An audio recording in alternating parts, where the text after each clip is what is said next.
Well, good afternoon and welcome along to the ePremier League Club Playoff event for my club, Brighton Hove Albion. I'm buzzing to be back again. Me and Richard back again for our fifth time commentating over the ePremier League Club Playoff event. It's always a special one, Richard. And what's more special for us, it's our last event of what has been a very busy 2022. Hopefully going out of a banger. What's been a very busy Premier League as well, Brandon. We're far from the Premier League finish. We're probably at the halfway point, actually, in the club playoffs. We're ticking over. This is the 11th club to find their representatives. But it means that little bit more because it's your club, Brandon. It's the Seagulls, it's Brighton. And we're also looking to make potentially a little bit of history as another player to go 5 out of 5 in Premier Leagues today. Yeah, what's more exciting, Richard, in the bracket today across PlayStation and on Xbox, there are players that have represented the Seagulls before in the Premier League, hoping to go on and do it again next year in 2023. If you're new to the Premier League, you've got no idea what the Premier League, I'm sure there's a few Brighton fans that are watching that will be thinking, what is this all about? Well, here's a bit of an explainer of what the Premier League is. To those that might not know much about the competition. Every single year, this is a tournament that will take place, again, not on the real pitch, on the virtual pitch, as all the Premier League clubs come together to battle it out over the game of FIFA. Of course, FIFA 23 this year. There are a number of online qualifiers and online qualification playoffs that every club will run. And basically, the moral of the story is, Rich, through these playoffs and through these club playoffs that we are here today for, you are going to find an Xbox player and a PlayStation player that will go to London next March. But why are they going to London next March?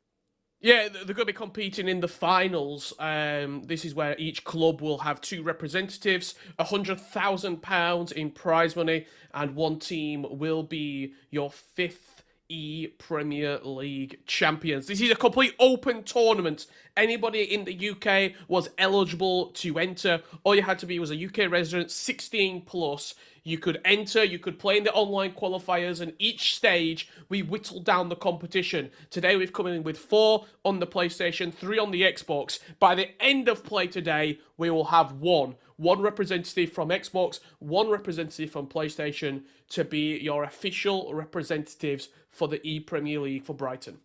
Yeah, let's not forget £100,000 in prizing as well on the line in next March. But as we said, there's been 3 online qualifiers and the online qualification playoffs just to get to this stage today. So let's have a look who has made it to the competition today. Because we had 4 players on the PlayStation that found their way through qualification. And of course, 4 players over on the Xbox first. Let's kick off and have a look at the first bracket today, which is over on the Xbox. Unfortunately, I said there was 4 players. Only 3 of them are able to take part in the tournament today. Bino, unfortunately, was unable to make it through. So Impact will get a free win. He is one of those players that has represented this club before, not last year, the year before in London. And on the opposite side of the bracket, we've got I Am Paddy 1 against Ragnar FIFA 4. Again, lots to be played there. The Xbox will kick off slightly later than what the PlayStation has. Because on the other side, Richard, you mentioned someone that's looking to qualify for their 5th Premier League final. He's in the bracket and he's won his first game. Yeah, he certainly did. He was 3-0 down, in fact, Mark Marley. 4-3 victory against Drizzly. Jay and Ethan went head-to-head. Ethan picking up a 3-2 win. That means our next round fixture that we will be watching and featuring Mark Marley against Ethan in a winner's bracket final. Simultaneously, Drizzly and Jay will be competing in the lower round 1. Basically, if you don't understand it, you have to lose twice to be eliminated from the tournament. If you lose once, you go down to a lower bracket, but your tournament still can go far and you can still be victorious. Oh, absolutely. And again, what we will be doing today as well, Rich, is we'll be showing both sort of champion moments as well. So we'll be showing the PlayStation final and then the Xbox final at the end of play today. So by the end of it, you'll be finding out who will be representing this club in the Premier League next year in March 25th, 26th. Mark it in your diaries, and we are officially underway for our first matchup here. It's in the PlayStation final, Rich. It's between 2 players, as you rightly said, have picked up opening wins here. One thing that we didn't speak about too much, Rich, is that Ethan, he actually won on the penalty shootout in the end after a really action-packed 2-2 game across the 2 legs.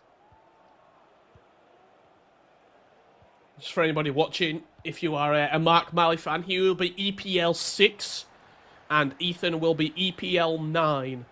In this first leg, Mark will be the home Brighton strip, Ethan the away. Could be an early chance for Mark Marley. And somehow he's just about squeezed it in. It was a really tight angle for Ruud Gullit. But he wears the captain armband. He might have never played for Brighton Hove Albion in his time. But the game mode we are playing is FIFA 23 Ultimate Team. Any player that has played in the Premier League can feature in these teams. Hence why you are going to see teams that are stacked with icons from past times, current players, such as your Kyle Walker, João Cancelo from fullback to fullback. These teams are going to be mixed and stacked with Premier League quality. And there you go. What a start for Mark Marley, who, as we said, is looking to make it 5 Premier League finals in a row, ePremier League finals, I should say, and his 3rd one for Brighton Hove Albion, because he's represented his club across the last 2 campaigns. And look, you know, if we're not beating around the bush, last year, it wasn't a great outing for us. Too many draws, I think, was the key takings from it. Not enough goals scored, and we had to leave it really late into the group stage to try and find our way to the knockouts. It just didn't happen last year. I actually think, just a quick one, I think it went down as his own goal. Could be chance for Mark to make it 2-0. Dinked into the box. Anthony, right place, right time to slot it home. And Mark, after a slow start in round 1, here in round 2, has come out flying. What a start.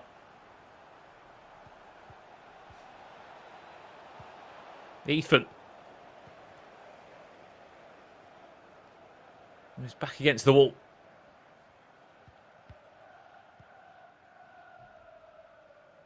Mark Marley. A dream start. He was one of those players that did get an auto invite into this stage of the tournament, which, of course, people may question mark at times, thinking how good are these players to deserve that invite. Well, this man has been committed and represented the club over the last 2 campaigns in the Premier League, and look at the show he's already putting on today. He didn't have the easiest of matchups, though, did he, Rich, in his earlier game? We were watching it off broadcast, and at one point in that first leg, he actually found himself trailing in the game. Yeah, 3-0 down, but that's why FIFA's played over 2 legs, found his way back into the tie, and in the end pulled out a really good second leg performance and a second leg result, after missing a penalty as well, to pick up the victory. Looks like he's shaking off the cobwebs. Could be on for a 3rd. That was a good idea, that. Very nearly. Anthony. Being able to pull away.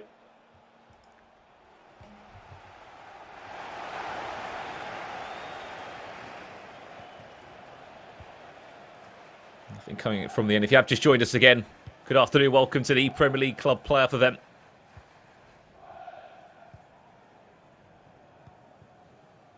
For Brighton Hove Albion. One of the few clubs as well that will put on a broadcast like this.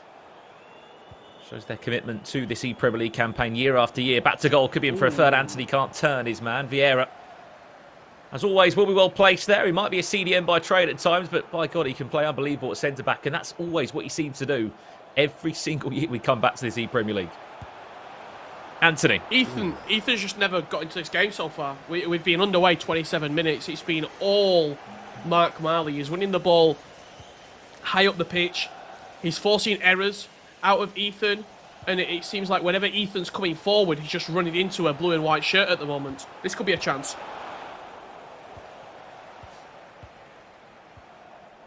I'd be very impressed by this first 30 minutes from Mark Marley. You can see the possession stat there to further provide evidence to my point of how dominant this opening spell has been.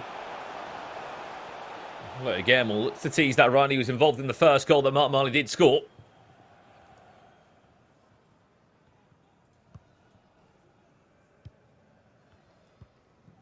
As we said, no updates from the Xbox side of things yet.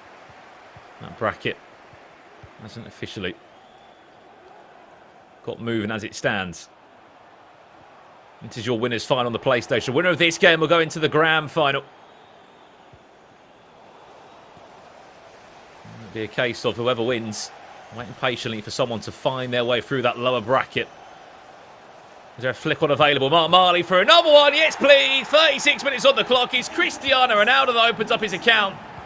And Mark Marley, in the nicest way possible, is cruising through this first leg. And it's just that little dink in behind again. He's done it a couple of times already. The ball into sort of an attacking player and then winning that knockdown, making sure that you nodded it into a dangerous area. Ruud Gullit, I think it was, and David Ginola linking up. Ginola just chesting it down to Ronaldo, and it's such a simple finish. Marley will play a lot. Does tease it well just to try and bring in David Ginola. You might not get on the ball in the first instant, but we'll fall kindly back. Yeah, Torre. Be a very popular figure in that midfield, that World Cup hero upgrade, which even outside of this tournament, people have been loving this year. A new addition to FIFA 23. In it goes. Yaya Toure continued his run. And I mean, it's Hullet or Yaya Toure that normally will tease that run into the box. People nickname it the German cross at times. And at half-time, Mark Marley very close to being 4-0 up at the break. But regardless, a 3-0 lead he has in his first game on broadcast here in today's ePremier League Club Playoff. He just went all the way, didn't he, Yaya? He made that run from midfield. You can see the stats there. It's been about as one-sided as it could possibly have been in that opening 45 minutes. I'm really impressed because of how poor of a first leg he had in the opening match.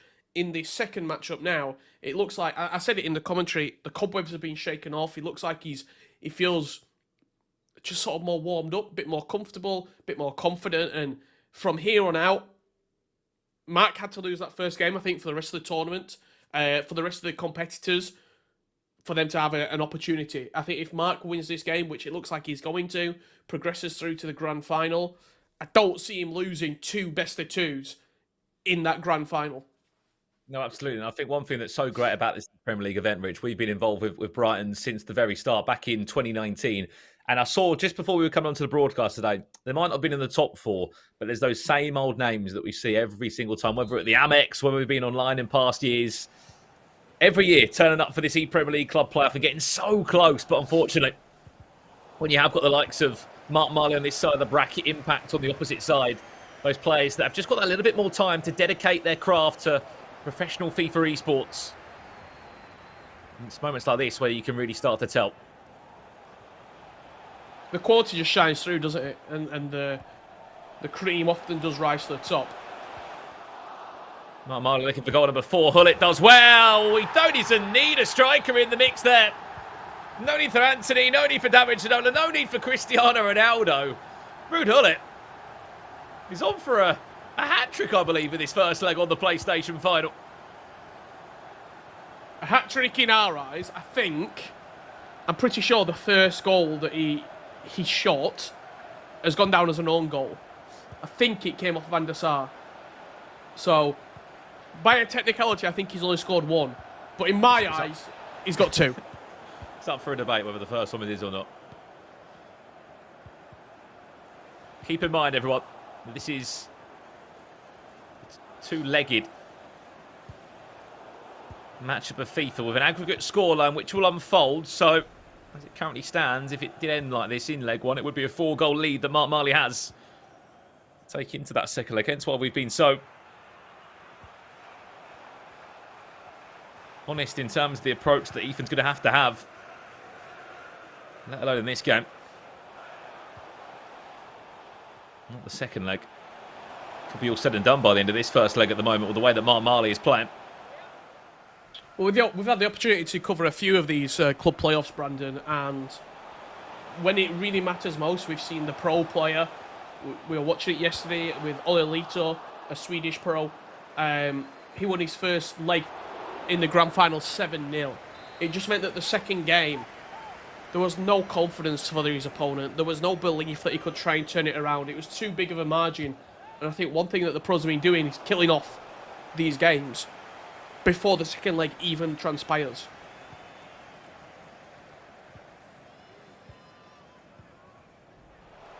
You might be able to see that exactly right now. Anthony, good feet. Did jiggle past 1 or 2 players there. Just couldn't find the extra. All he was looking for.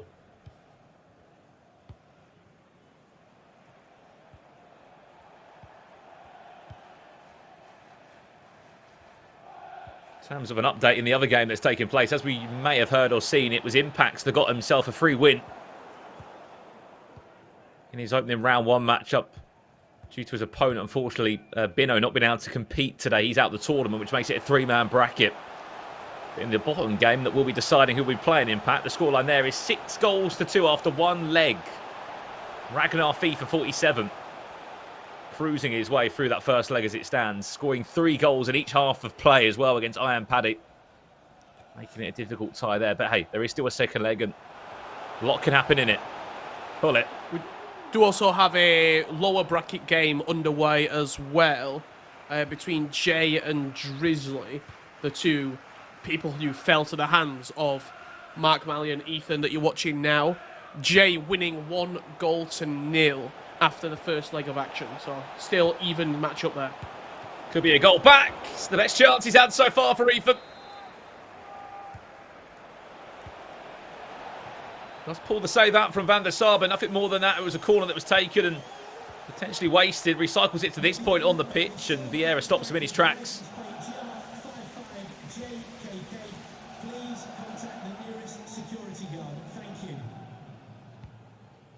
Just over 50 minutes left to play here.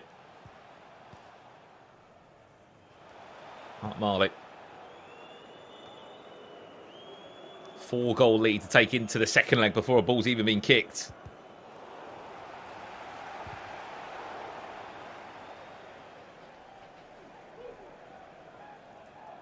Some advantage, isn't it? It's in a real tough spot here. Ethan coming into leg number 2. I'm sure Mark will be looking as well and thinking, can I get a 5th maybe? Can I get a 6th to just completely kill this game off? You speak about the margin, Richard. Maybe it's a margin that could be too big for Ethan. Driving down this left-hand side, though. He needs a goal. He needs something to take into the second leg, but it's patient defended again from Mark Marley.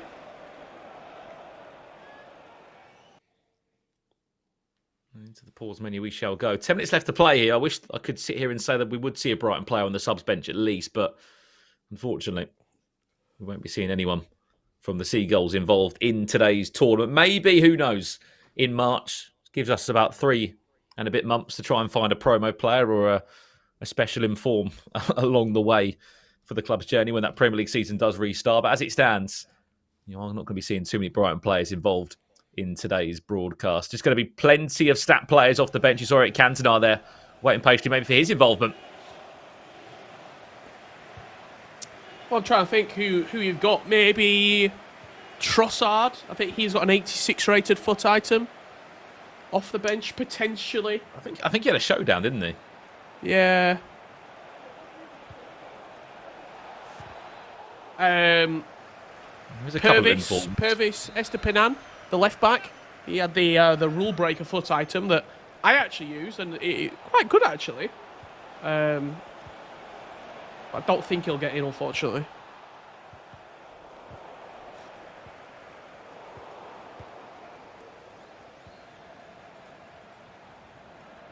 Well, who knows what team of the year can bring it, or anything around that time. I'll never forget being at the Amex and seeing Glenn Murray come on, Brandon, and potentially win a game for one of their competitors. Well, he's now an ambassador at the club, is Glenn Murray, after a football career that saw so many big goals scored for the Albion. There is a couple of moments like that, maybe for the lesser known players that find themselves in these brackets. It's taking nothing away from their name value, but bigger Brighton fans, you could argue, that are keen to give a running out to Glenn Murray in past times. Unfortunately, that can't be the case this time round. But we're always excited when we can see it happen. Added time of 1 minute, last attack to get the ball forward. I don't think the referee's going to be able to play that one any further for. That will do us at the halfway point. Keep in mind that is only part 1 of 2 of this game done and dusted, Richard. But honestly, from what we saw in that first leg, you can honestly sit there and argue that maybe it is done and dusted, because in the fairest way to Ethan, we saw one chance at goal and it was a routine save for Edwin van der Sar. Yeah, it looks to be game over, doesn't it? I mean, just the sort of the way that the game fizzled out towards the end as well. Mark wasn't pushing a load of bodies forward. He wasn't throwing numbers at Ethan, and we've got another 90 minutes to go. However, I just don't think there's going to be enough in the locker for Ether to turn this game around. Well, if you missed the first leg, don't worry, we've got you covered because we've got replays and all the goals that went in from that game where Mark Marley was able to score 4 of them in total. The first goal came after just 4 minutes. We argued it was an own goal, and it was an own goal. Just a terrible save potentially from Edwin van der Sar. That was after 4 minutes. This was after 11 minutes. Anthony, the Brazilian of Manchester United, making it 2-0. There's a lovely little flick on into the path of Cristiano Ronaldo, which opened up his account of play. And then last but not least, pull it. Banging in another goal shortly after the restart. The worst way to start the second half in the nicest way possible. But so far, so good for Mark Marley. In control for the lap. Just needs to hold it for one more leg. And he'll be one game away pretty much from for qualifying for the Premier League. The second and third goal, almost replicas of each other. Just you get out wide, a dink into the box, but you're not looking to cross the ball. You're almost looking to just pitching wedge it up. You're looking to just knock it up for someone to win that first contact.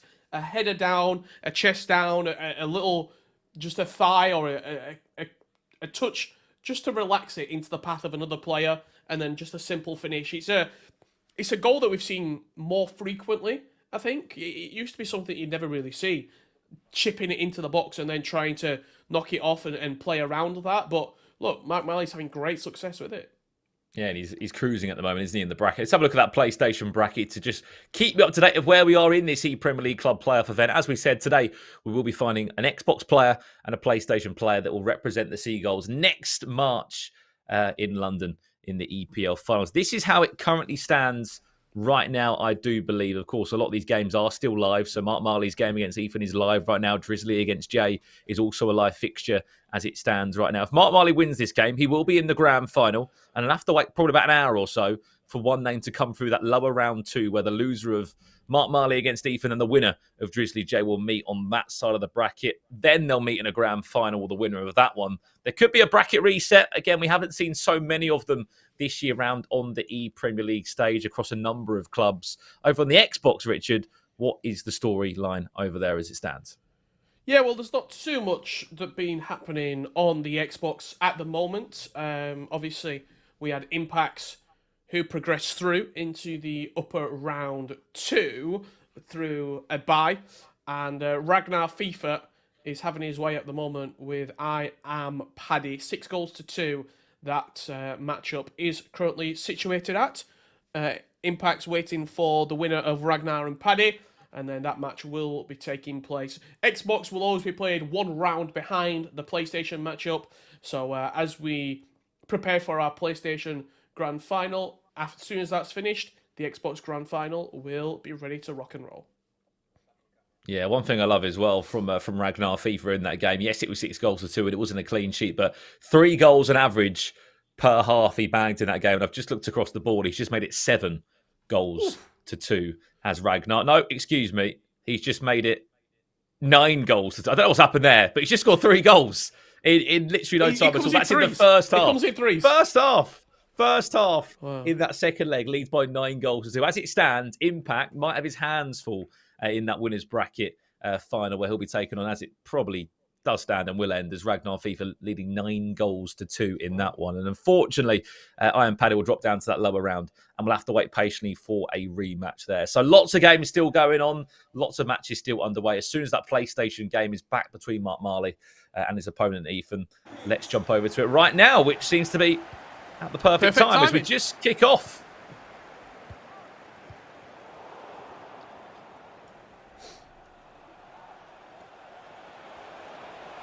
And there's a lot to do for Ethan, who does click from left to right in this game in that away Brighton kit in the home strip of Mark Marley.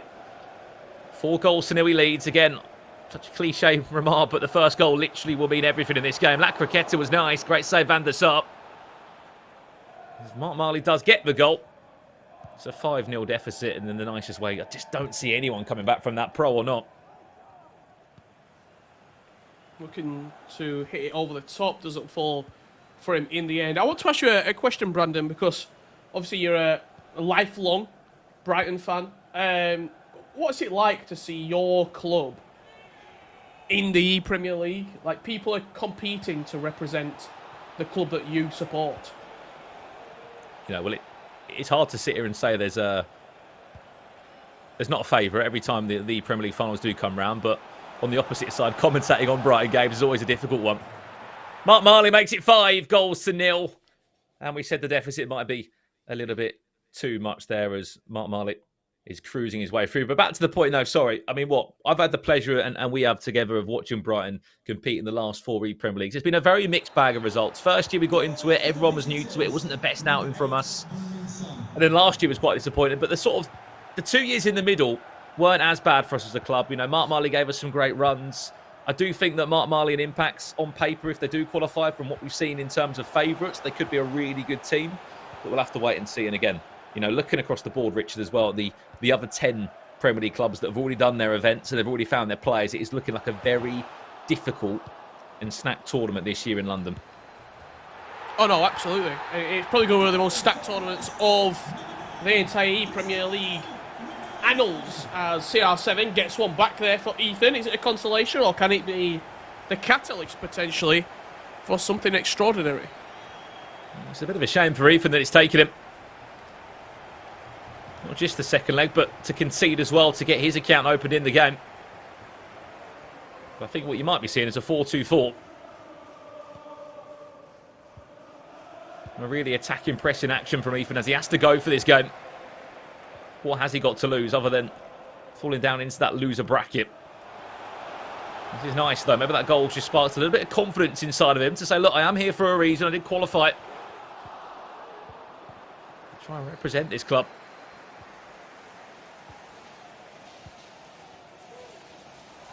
Mark Marley. Oh, great tackle. If he has anything to do about it, we'll be able to just find these little gaps and try and exploit them.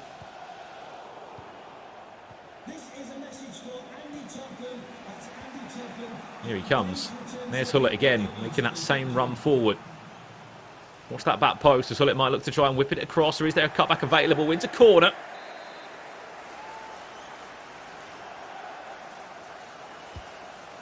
And it goes towards the front post. 2 hands on it from Van der Sar. Some other updates in the other games that are taking place. As it stands right now, it will be Jay that will be playing Ethan in a rematch, believe it or not, as he does lead 4-1 in that elimination game on the bottom half of the PlayStation bracket.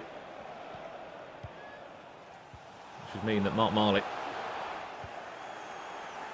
will be facing potentially a rematch against Ethan if he can pull through again, but there's a lot of time to be played. There's a lot of FIFA to be played before we even get to that stage. Chance for Mark to make it 6. Could be a little bit of a gift where the ball fell. You got Heung-min Son there trying to find his way through and bundle past 2 or 3 Brighton shirts.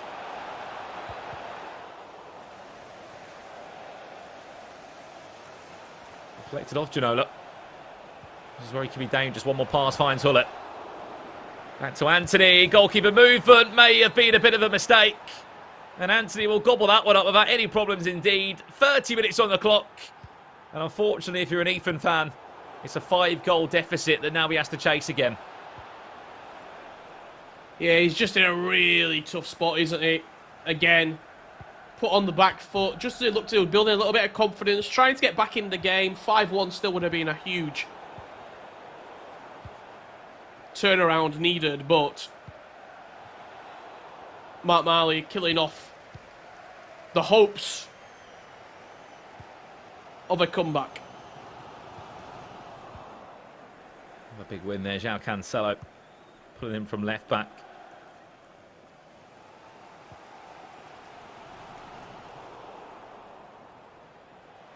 Nicely done, Cristiano Ronaldo. Lovely ball into David Ginola. Is there one more pass around the corner? Of course there is. Heung-min Son will sting the hands of Van der Sar, unfortunately. Not much more than that, as the Flying Dutchman quite literally gets 2 hands on the ball and takes that one away from any sort of danger.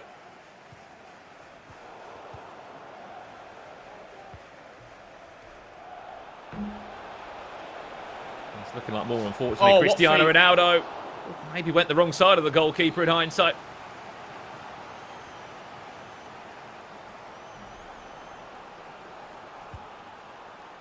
And it goes towards the back post and all the way through, unfortunately. Not a corner to be remembered. Or is it? Kept it on somehow. Did Koulibaly. Away from centre-back. There will be a massive hole now in that gap if Ethan is quick enough to try and exploit it.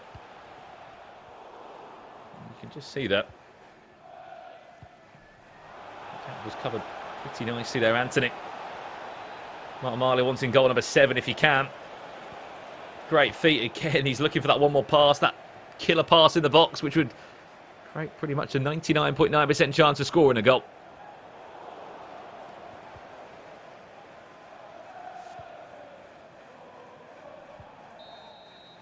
It's just been relatively straightforward, hasn't it, in all honesty, for Mark Marley this second leg. And it's all because of the first leg dominance, in reality.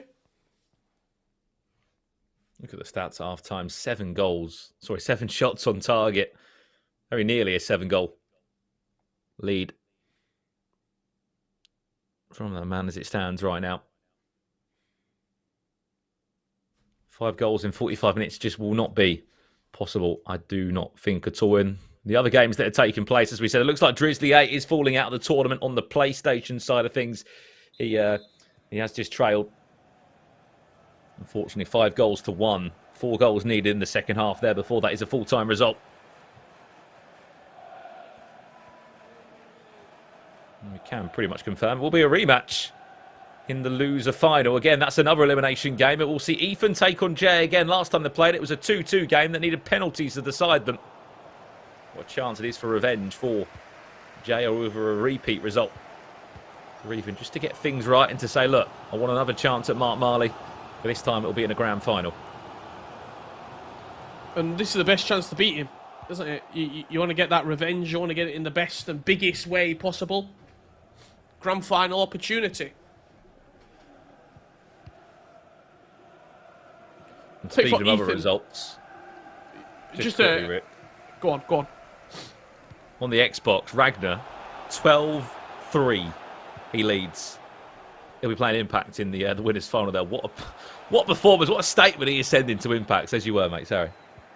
Yeah, an unreal performance from Ragnar FIFA right there. I was just going to say for Ethan, no matter if this game ends 6-1 or 9-1, whatever the scoreline may end up, you just have to forget about this game now. You just need to move on.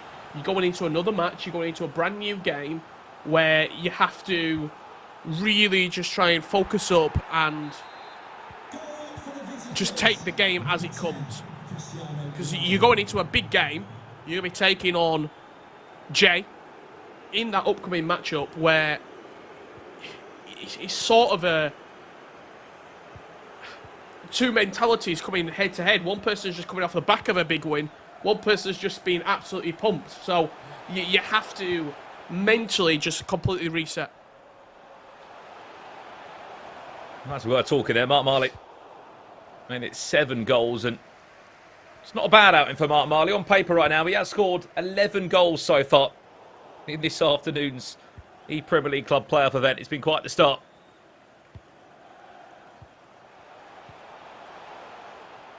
For the Scottish FIFA Pro. Building nicely.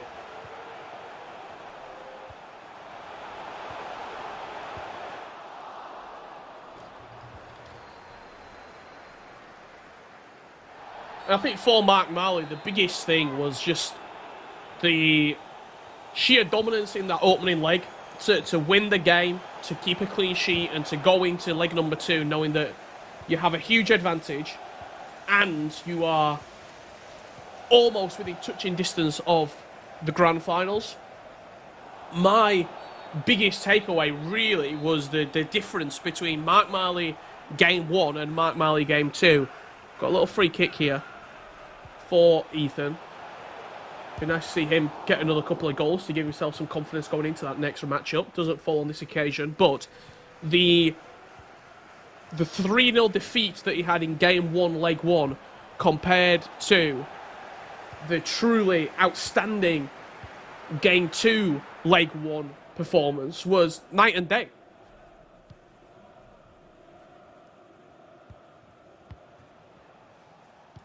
Safe to say that. First leg result, Richard. Whatever happened in that upper bracket round 1 game, it certainly has been the wake-up call that Mark Marley needed. 20 minutes from being in the PlayStation Grand Final, being one two-legged game of FIFA away from qualifying for his 5th ePremier League. This man has been so consistent. And you can't lie, it's probably his favourite tournament of the calendar year. Every single time he sees it announced, he has to be there. And it will be the 3rd time he would be there in a Brighton Hove Albion shirt if he wants to qualify today. And it comes again, Van der Sar, 2 hands on it.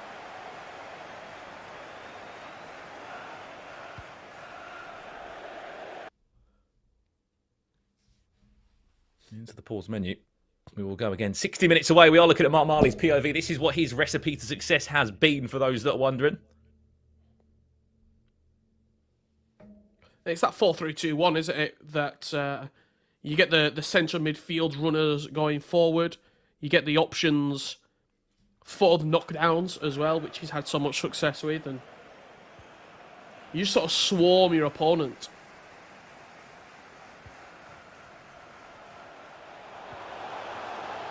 For Zaha, the player that you want to see on the pitch if you're a Brighton fan, maybe look away. He's come on for the side that unfortunately is trailing in this game. Driving forward is David Ginola to make it an 8th goal in the game. He looks for the one more pass or not. Doesn't want to be that cruel, does Mark Marley?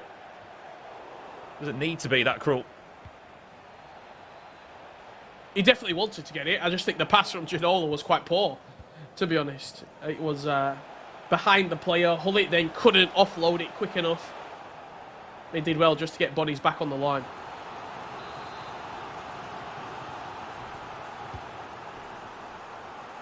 It comes to the edge of the box, flicked on there. Case just letting this clock run down now. We know the situation. Mark Marley will be going through to the PlayStation Grand Final on the flip side. It will be a rematch between Jay and Ethan. This time in a game that means much more. It's an elimination game of FIFA.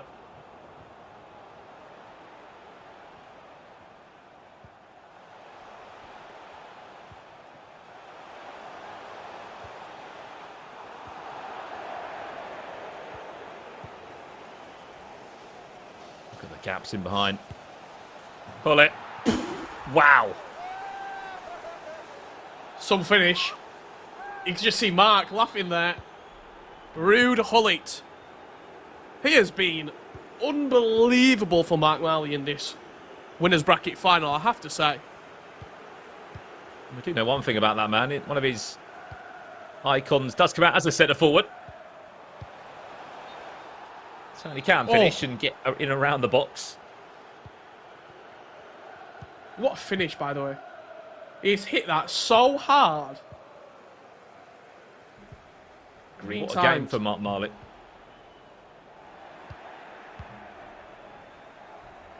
Eight goals to 1. Added time to follow now. Keep an eye on that back post ball. It's Ivan Perisic that might be showing off a bit too much confidence there, but why not? You are leading by 8 goals to 1.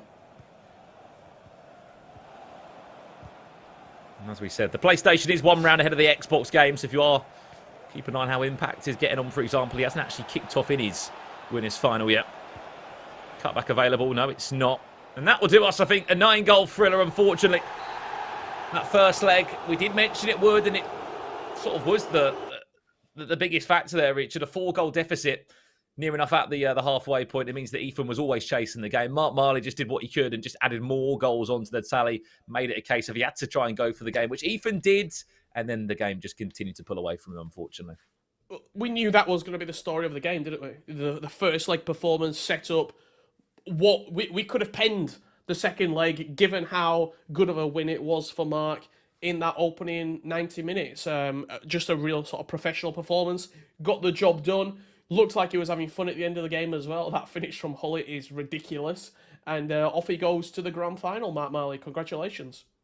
Yeah, a lot more goals scored. A very different game to what he played in his first opening match. We said there was 9 goals in the game, so let's try and look at as many of them as we can in the highlights from that PlayStation upper bracket matchup, as well. We saw Mark Marley is in the grand final.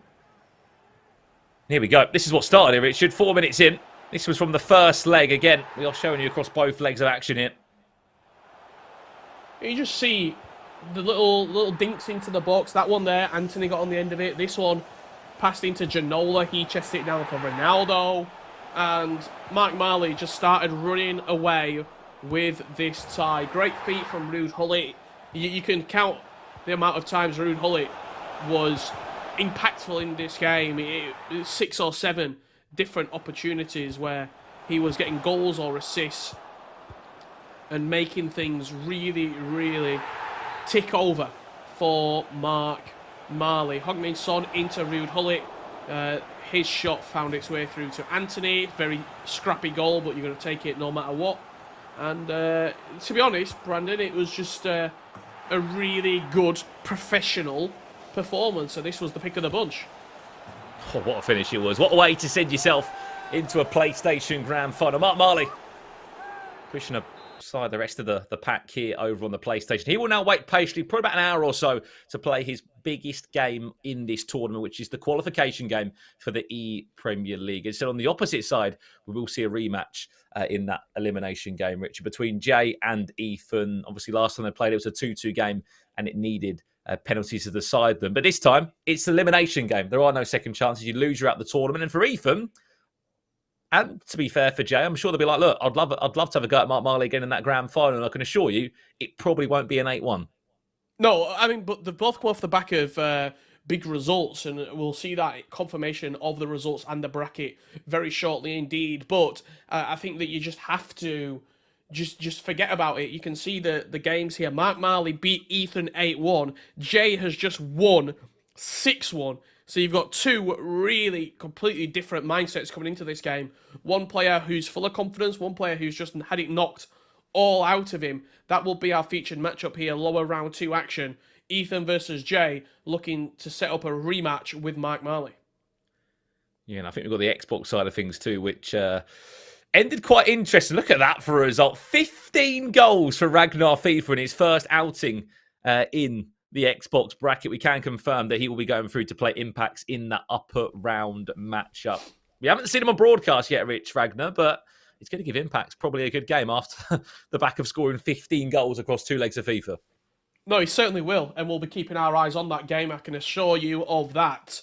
Ragnar FIFA is certainly one to keep an eye on here in this Brighton club playoff.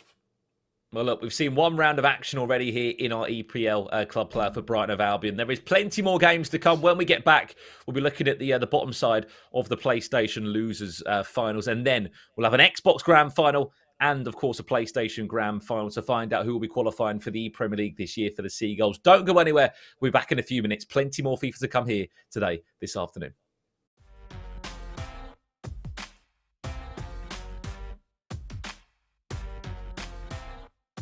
Yeah, it was a great game, obviously, and yeah, the setup for the goals was really good as well. I think some pretty nice goals. Obviously, if you're 2-0 up at Anfield, trying to think that you can maybe win the game, but yeah, obviously after that you can see the quality of the Liverpool side. How do you find scoring in front of the Kop? You seem to quite enjoy it. I enjoy scoring every week. But yeah, it's always a thing a bit more in the spotlight when you score against big teams. But yeah, I enjoy it. Obviously, it's my first hat-trick for Brighton as well in the Prem, so that's another high moment for me. You mentioned it was your first Premier League hat-trick. Got any special plans for the match ball? Special plans? Nah, I try to search for a good place at home to put it, but other than that, I will just keep it safe and keep it for the rest of my life, I think. First game under Roberto De Zerbi. How exciting is it with the new man in the building, and he obviously plays an exciting brand of football as well? I have had only 3 days building up towards Liverpool, so we worked a lot on the tactical stuff already. And you can see he's really passionate about football, how he wants to play, how he wants to press. So yeah, I think there are exciting times coming up to play under him. Obviously, it's quite a difficult start for him. His first game being Liverpool away, and his next being Tottenham at home. Looking ahead to the game, how do you think he's going to shape up for that one? It won't change that much about the system or personnel, because we are doing really well over the last couple of months, I would say. And then yeah, he will try to do bits how he thinks we can win the game against Spurs, and I think that's how he wants to do it. It's been a fantastic start to the season for you. Where does this rank in your career, and do you think there's potentially more to come? I think there's always more to come. Obviously, you always want to aim for more, but I think for the last couple of months that I've been playing on the highest level I've been, especially on this level of the Premier League, and hopefully I can carry on this form for a lot longer.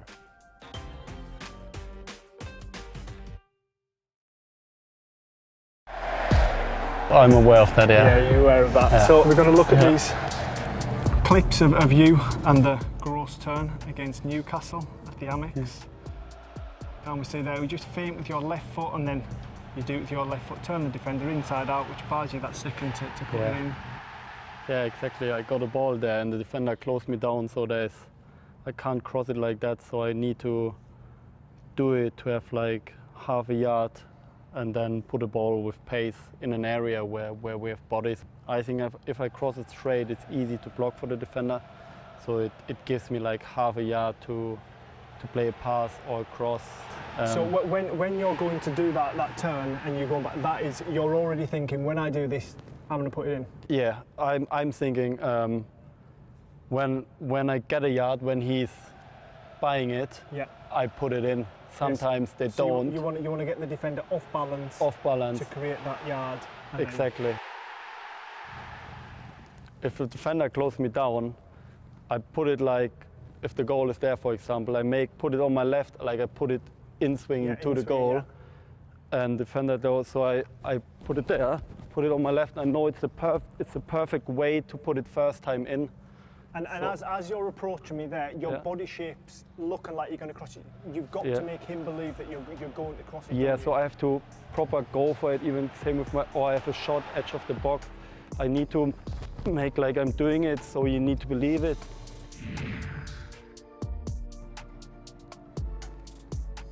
This pass here, you split the Swansea defence. I mean, there's three men in front of that you can see. It's on your so-called weaker foot. To tell me the concentration and the vision it takes to do this and pull it off. I think the Swansea defender here, he's going backwards, so it's about a weight of pass. Need to beat him. That's really important, because that's what I mean. The last pass, all about the weight of pass. If it's too slow, he gets there. If it's too hard, Anthony's not getting that. I can just pause it exactly, there. That's perfect. Because I mean, the ball doesn't even look like it's on. Now I know if it's there, he's pedaling backwards, so he can't really defend it. And Anthony's going there. I knew if it's a good pass, even if it's more to him, he can take a touch and finish it.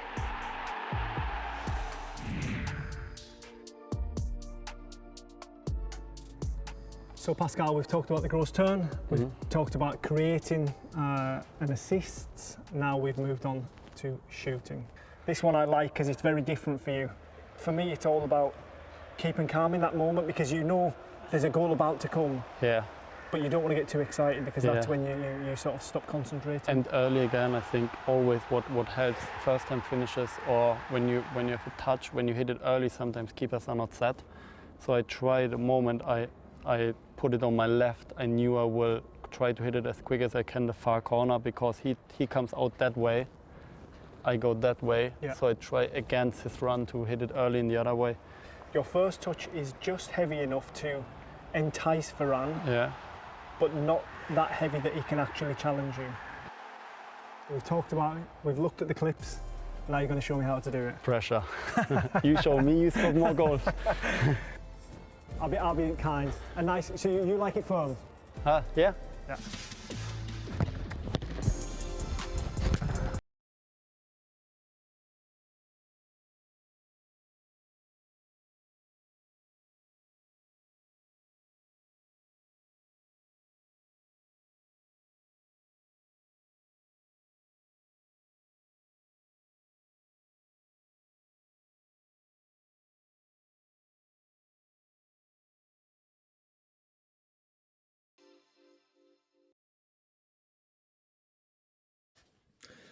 Well, speaking of Glenn Murray, Rich, there he is featuring with Pascal Gross Brighton, attacking midfielder. Some incredible goals that he scored so far this season and last in the Premier League for the Albion. We'll be seeing many more videos like that across the broadcast there. If you have just joined us, welcome back to the ePremier League Club playoff event. You've just seen one game on the PlayStation. Now we're turning our attentions to, Richard, the bottom side of that PlayStation bracket. There is Xbox games playing behind the scenes, but for now, we're focusing our eyes on Elimination FIFA. Yeah, we certainly are. We're going down to the lower bracket. We've seen a little sample of the competitors that we're going to be watching now in focus.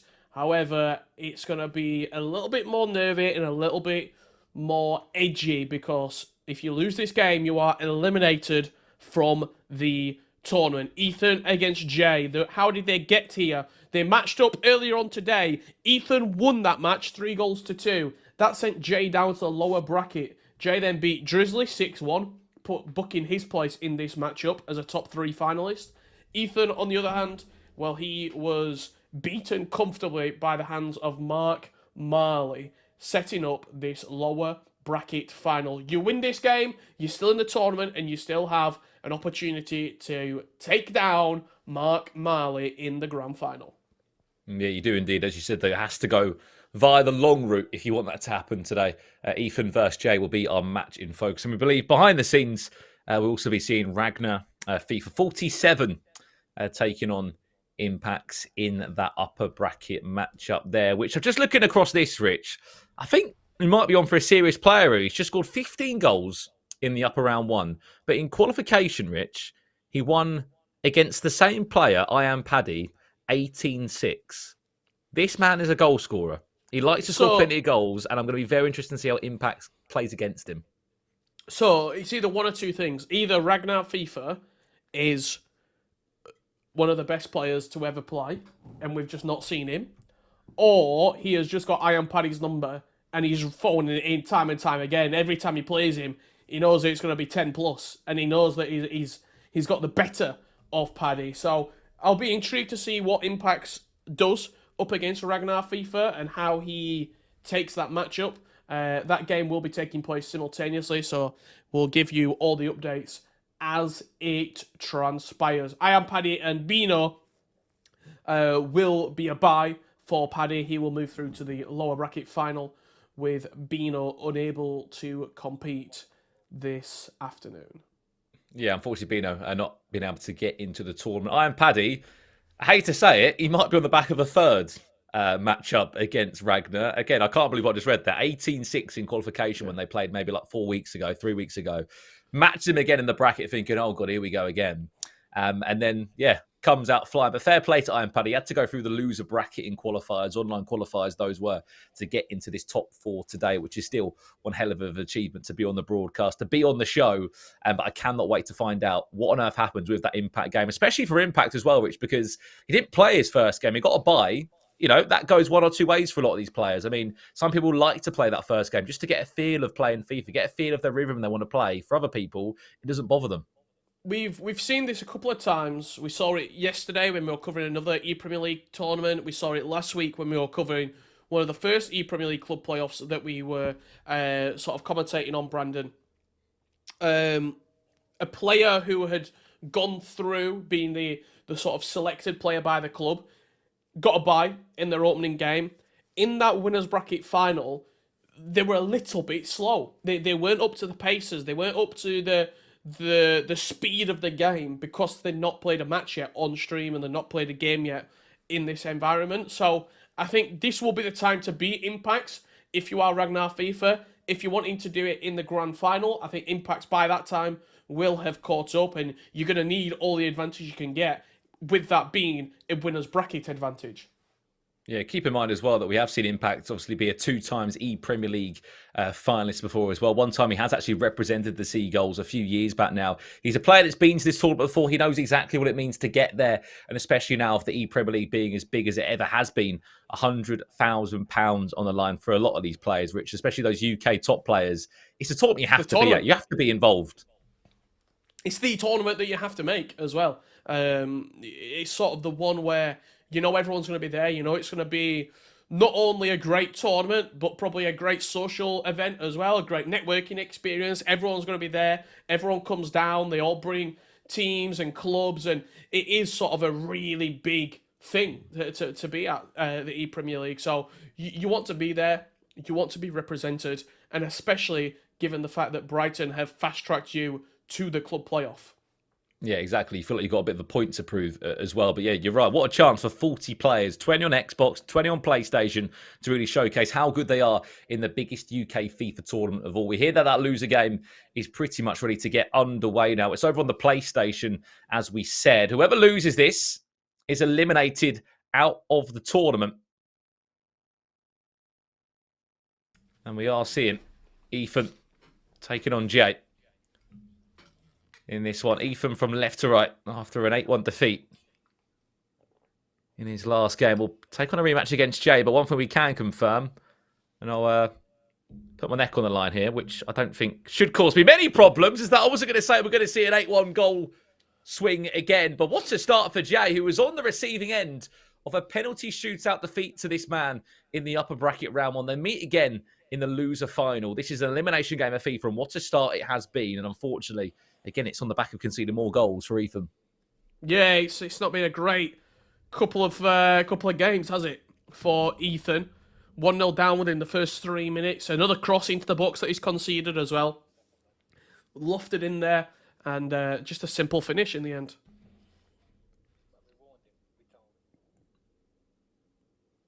We're 7 minutes in.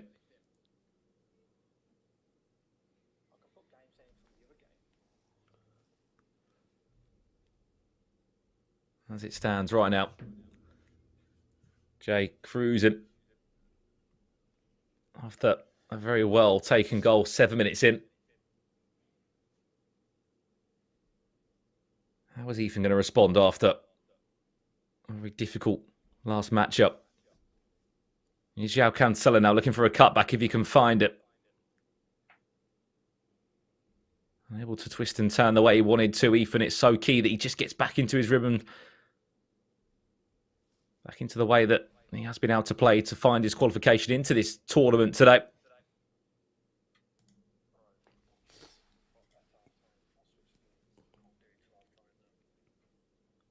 And I think one of the biggest things, Brandon, that I've seen so far in this matchup, granted we've only been playing 13 minutes, Jay looks to be just a little bit fresher and quicker of the two players. He's the one who's the one zipping this ball around the pitch now. Possession is key. And even when Ethan just tried counter-attacking there, he won the ball back almost instantly, did Jay, and then retained possession again. Didn't force it forward and try and create an attack.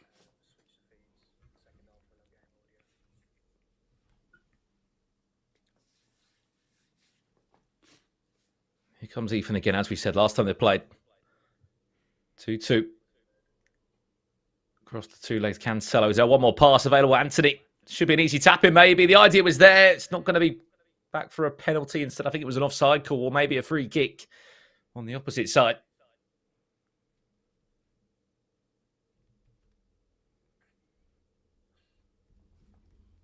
Here's a let off for Jay. 22 minutes in.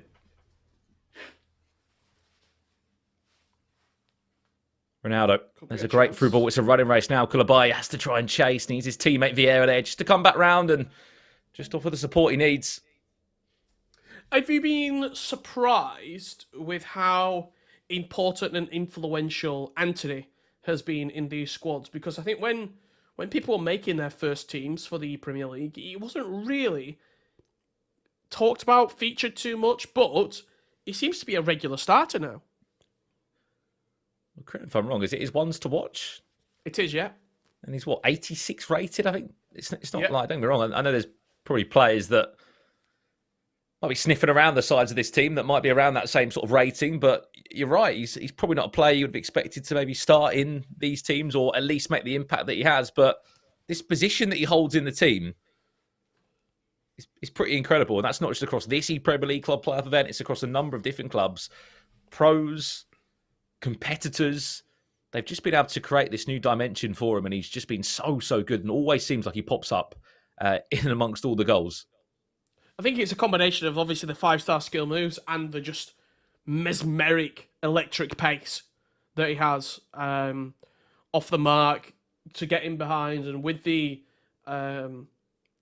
Brazil win in the World Cup, him now getting up to that 86 rating, his other stats alongside the dribbling and pace, which were already great, have started to come up as well. Passing and shooting, long shots and shot power, composure, they've all started to get the boost to make him really worthwhile. Kyle Walker, 35 minutes in. Trying to get things moving. 1-0 down. Is Ethan still trying to find a way back through? It's a lovely bit of recycling play. On a plate, maybe a little reverse elastico. I don't know if he needed it, but decided to go with the animation anyway. What a save. Van der Sar, he just fell to the floor, but somehow managed to keep it out. Who is alive? Recycling down this left-hand side is Anthony.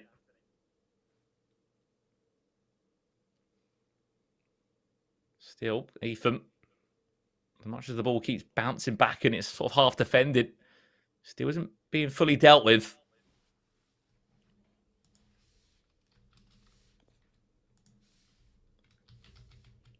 And Joe.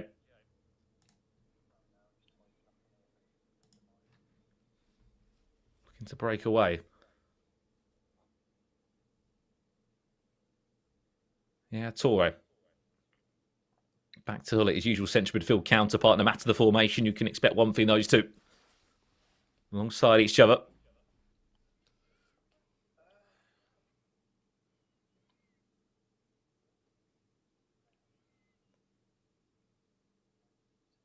Torre turns. Heung-min Son could be in for a second. Lovely piece of defending. It was timed perfectly well. And I think that's going to do us for half-time in this game. It is our loser final, as we said. And as it stands, there might have only been one goal in it. It came in the first few minutes, Rich.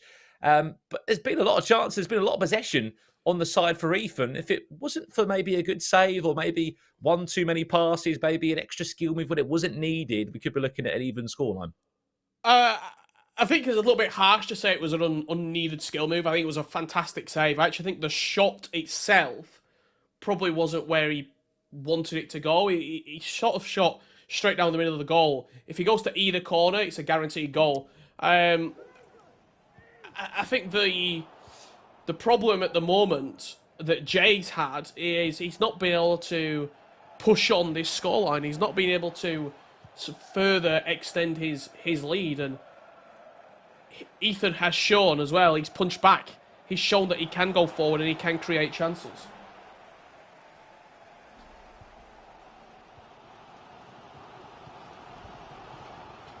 Well, look, one goal in FIFA terms really is nothing. Of how much time there is left to play here.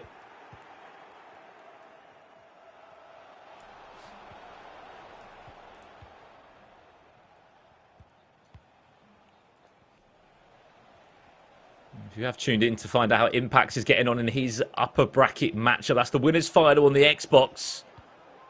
As that one currently stands, we hear that Impact is leading that game against the goal machine. And Ragnar could be in for two. It will be.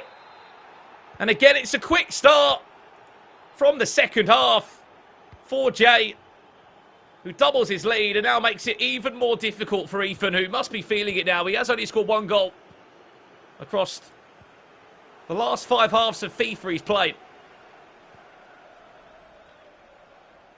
It's just been tough, hasn't it? It's been a real tough outing here for Ethan. That big defeat that he suffered to the hands of Mark Marley, and now you're up against it with Jay. A player who you only lost out on penalties, if memory serves me correctly.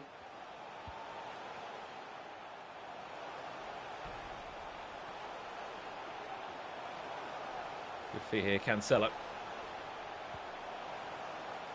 Standing up. Kyle Walker back to Hull it again. This is nice, needs to go in now. Ginola, great save. Van der Sar just couldn't get past the goalkeeper. I'm not sure if there's a little bit of goalkeeper movement in there. It was just a great save from the goalkeeper.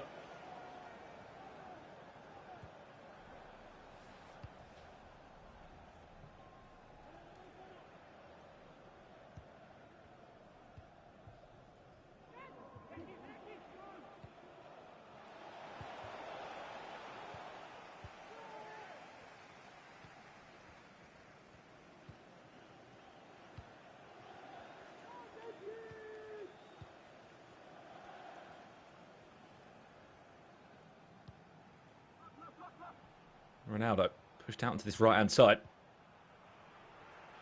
Doesn't mind though, he still does his bit to link up the play, or does it? It's a terrible pass that dispossesses Ethan. Now this could be looking pretty terrible if it isn't for Kulabaeva. Lovely piece of clutch defending.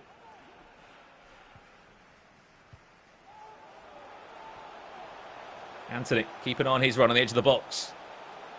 Lovely player lock, does well, Ginola. Again, the idea there is with the little skill move, don't get me wrong, it was the right idea, but for some reason the animation of the player just didn't work in his favour.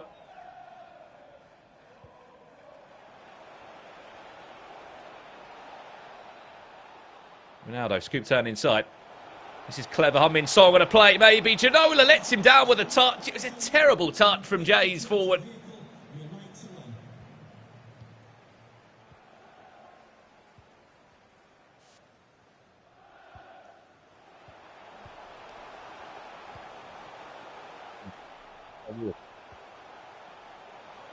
Back to Cristiano Ronaldo.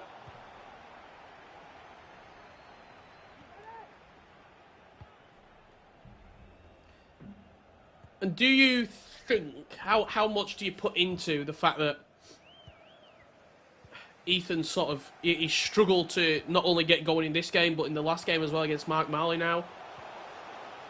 He's almost playing potentially a little bit defeated as he gets a shot away at the near post there. You're right, maybe he just missed that little bit of confidence, Rich, which would have come in the form of a few goals. There's another chance there. That one goes wide out for a goal kick. But certainly, yes, you can look at the fact of maybe on paper didn't expect the biggest of results of myself against a player of Mark Marley's quality, who has been to so many events in and out of the Premier League. Sorry. But I mean, especially as well after Mark won 4-3 his opening game. He was probably watching that game, so we were 3-0 down. You go into it with a little bit of confidence, thinking, I can do something here. I've just won my game.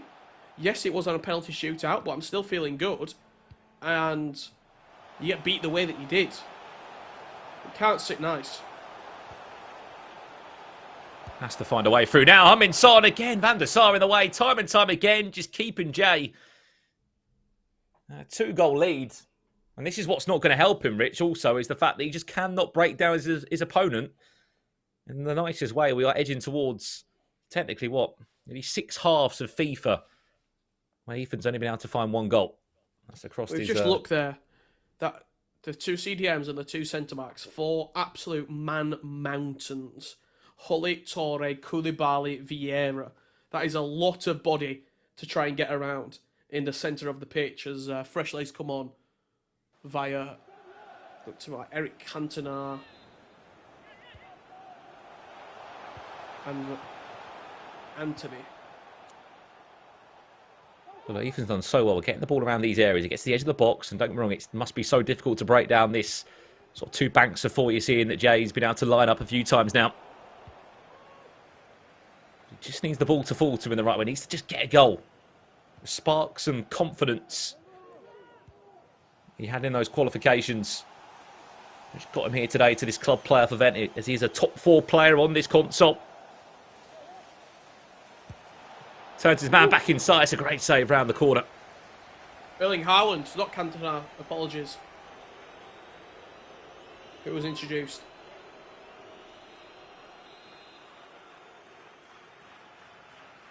A 3rd goal will be a real kick in the teeth, because Ethan probably feels as though he's getting back into this game as well. Couple of chances. Might not have fallen for him, but he's been creating. He'll come out of this game a little bit more positively than he did.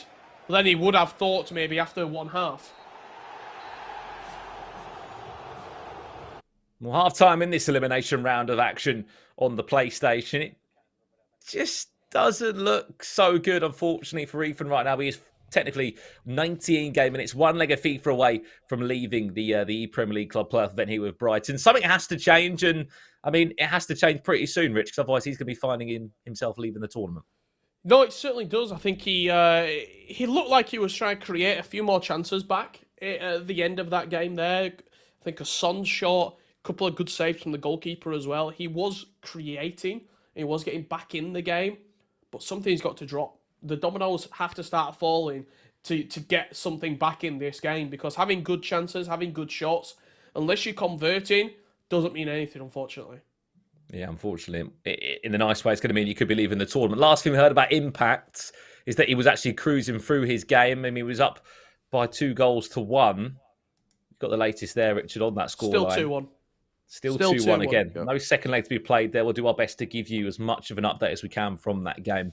I believe we are sticking on this PlayStation side, but we will show you both of the big grand finals today in this ePremier League club playoff event. We'll be showing you the Xbox final and the PlayStation final. The PlayStation will be first.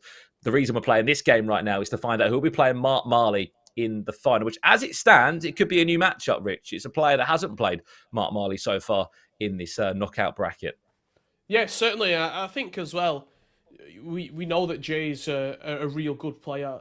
He made, I think, one of the FGS knockouts last year with the online qualifying. He went late into one of those tournaments. So we know that he can play, and we know that he's got a lot of quality. 3-2. It was a penalty shootout loss against Ethan earlier on in the tournament, but he looks to be resurrecting his sins, shall we say, or getting a little bit of revenge on his opponent against Ethan here. 2-0 currently. Jay leads. Yeah, it's not done yet though. He's obviously coming in through a very confident game after beating Drizzly 6-1. He's already eliminated someone from this tournament, looking to make it 2 eliminations back to back, and even a bracket reset maybe against Mark Marley in that final matchup. We cannot forget, although this is a 2-0 result as it stands against Ethan, they did play earlier today. Look at the upper bracket round 1 and look at how the scoreline did end. 3-2, and that was via penalty shootout. They drew 2-2 across 2 legs. If we could have a quick look at the Xbox bracket, just to give you an update there, as we said, we will try our best to check in very shortly to that Impacts matchup against Ragnar. That's how it stands right now. As we said, keep an eye on Ragnar because he has been scoring plenty of goals, not just now in this playoff bracket where he scored 15 of them to send Iron Paddy down to the lower round, where he has got a free win against Bino. Unfortunately, Bino not able to make tonight's tournament. But when you match up against a FIFA Pro player, Richard, it can be a very different storyline, especially when, in the nicest way, maybe things are a little bit more tighter at the back from Impact. He may have conceded 1 goal, but he does lead 2-1 at the halfway point. Yeah, and look, I think we said that this was going to be the case. We said that Impacts would be a much, much harder matchup for Ragnar FIFA. Just not going to see the Ragnar FIFA of the matchups against Paddy. And that's no shade on Ragnar FIFA or on Paddy. It's just a different game, and matchups make games, and styles make games. So you knew you weren't going to see that level of high-scoring match from Ragnar against Impacts. This is live shots right now that you are seeing from Ragnar and Impacts. We'll be back underway with the PlayStation game when it is kicks off. Well, I'm sure there's a few people that are watching that'll be interested to see how this man is getting on. He has represented Brighton Hove Albion before in the Premier League. He has qualified for 2 past EPL tournaments as well. It's Impacts. He is kicking from right to left in this game. Leads by 2-1 against Ragnar, who has put through quite a few goals in this tournament so far. Scored 15 of them, as we just mentioned.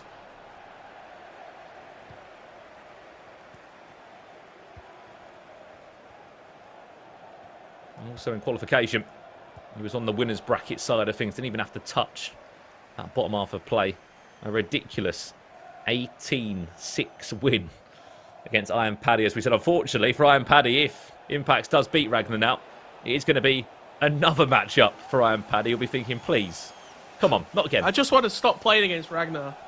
Just stop matching us together.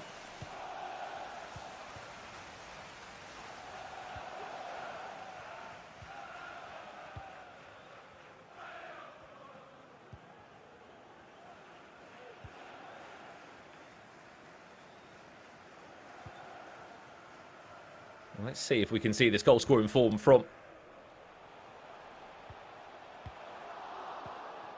Ragnar.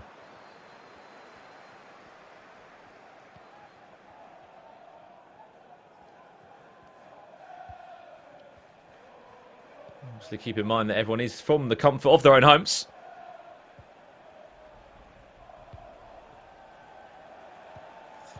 choppy at times. Ginola on his own stings the hands of Van der Sar. It's his first real chance. 15 minutes in, wins a corner.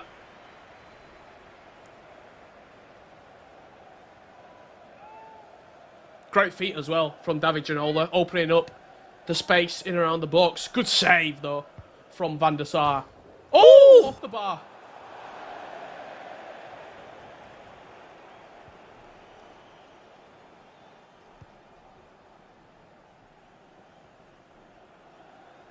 What a corner.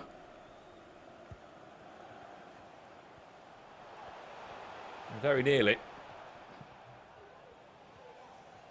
Just outsmarting his opponent there.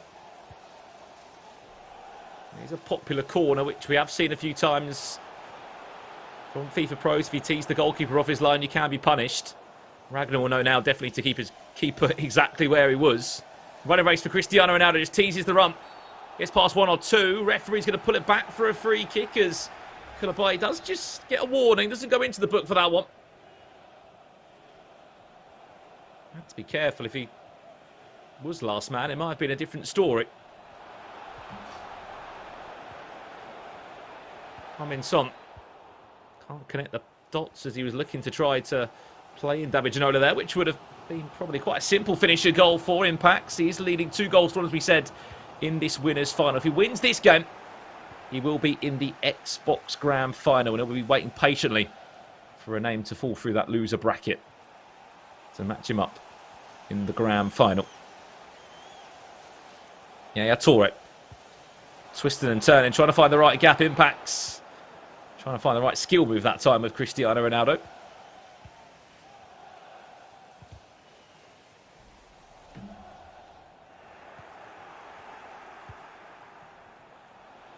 Son delays the play down the byline. Such a dangerous area where you have to make a really important decision. One more pass. Superb fever from Impacts, who will once again just show his class at this stage. And again, who is it but Anthony being the person to stick the ball in the back of the net. Great feet inside the box. The creativity, the calmness. It started probably 2 or 3 minutes previously when he was working the ball in the middle of the pitch, trying to find an angle, trying to find a way out. He got it through Ruud Gullit, offloaded it to Anthony, who's there, right place, right time, to stick it in the back of the net.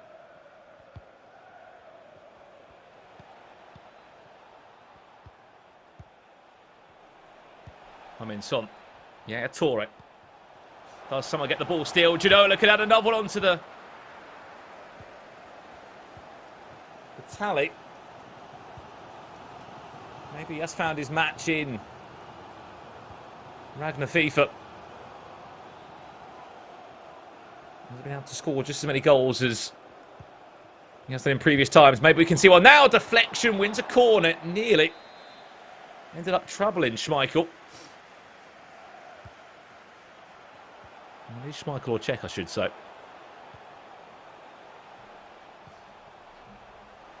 We'll find out in a minute if it falls out for a goal kick.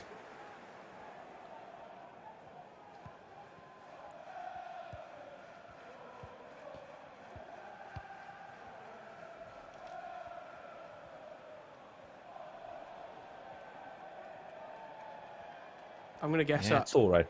Check. Just brushing past players.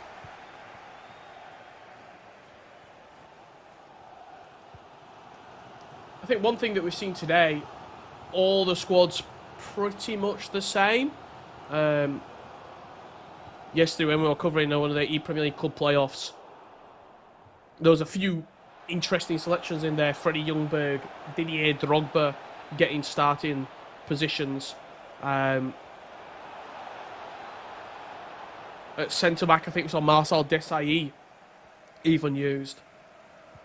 Pretty much all the same team today in the 11 picked to start.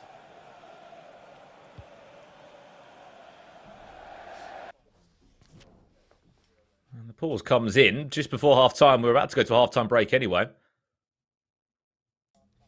Looks as if it's Schmeichel in goal. It's Schmeichel. It was one of the two.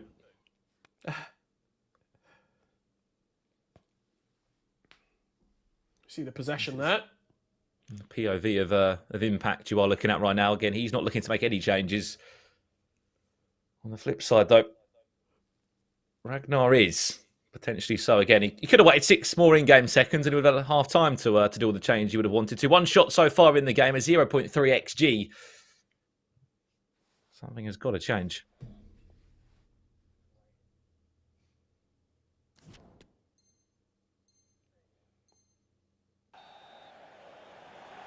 What did he change? One change, it looks as if it was. Hullet on. I mean, Hullet didn't start the game, which is which is an even bigger shot there. I mean, what he did do, he had Vieira, who's on the ball now as a central midfielder. Allowing to have Koulibaly and Van Dijk at the back. Maybe just saw how good Hullet was on the flip side and felt like he had to be involved. But there's one thing we know from seeing a lot of FIFA, Richard, especially these ePremier League tournaments, Ruud Hullet has to be in the team. He's got to be. Yeah. It's you're putting yourself at an instant disadvantage if Hullet's not starting for you. And I think there's a couple of players that rule applies for. Ruud Hullet, David Ginola. I think fullbacks, Walker, Cancelo. You would probably say Patrick Vieira as well. If you're not starting 4 or 5 of those players, you're instantly at a disadvantage. Maybe even rule breaker Cristiano Ronaldo falls into that category as well. With him in the final third, but it is, you can have a core 6, 7 players, and then there's a couple of players that can sub in and out, especially in the wide areas, maybe as a central midfielder, a centre attacking midfielder. You can have a little bit more diversity, but for the most part, that core, centre-backs, central midfielders, strikers, have to be the best. Yeah, it has to be. And again, if you don't already know and you aren't aware that, the accounts that these guys have got just for today pretty much include every single FIFA 23 item that is in the game right now that has had a spell in the Premier League. Hence why you have seen so many different items. The World Cup promo items, that's why Koulibaly still gets a shout in these teams for some players. Virgil van Dijk. On top of that, we are going to jump back into the second half now of the game. We are still on the Xbox side of things. We will jump back over to the PlayStation elimination game when the time seems right. It stands right now in that game. Two goals to yeah, it's 3, but otherwise we'll be losing. I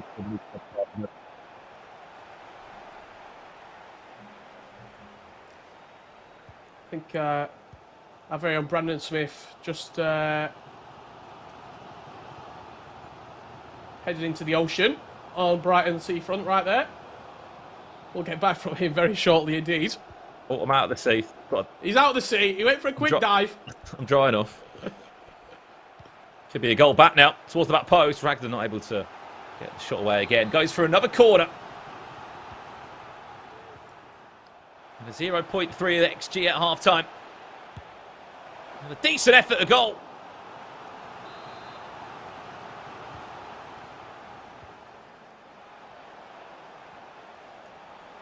Salah, couple of ball rolls. Vieira again, no way through this time. Remember, if Ragnar does lose this game, he won't be out the tournament. It will just mean that he'll be in an elimination game of FIFA, down in that loser bracket final where he'll have to play. Unfortunately, if he is watching right now, Iron Paddy 1 for a 3rd time across club playoff online qualifications. And every time they meet, it's a game that's full of goals. Unfortunately, all the goals seemingly fall to Ragnar. So what did we say? 18 and 13, was it? 18 and 15. I will try to work it out. I think... Yeah. 18-6 in the qualification. And then we saw 15-3. So what's that? 33-9. Yeah, on aggregate. Wow.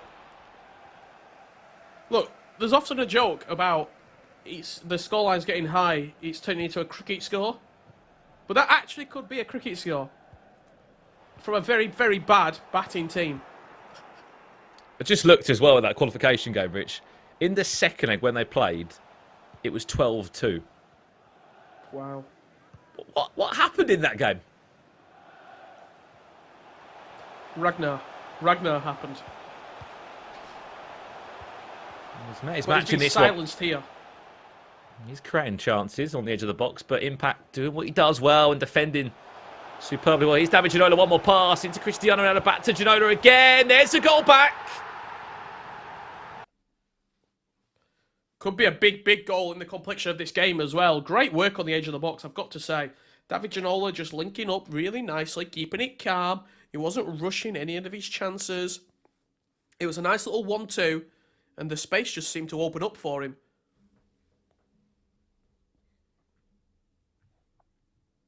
Well.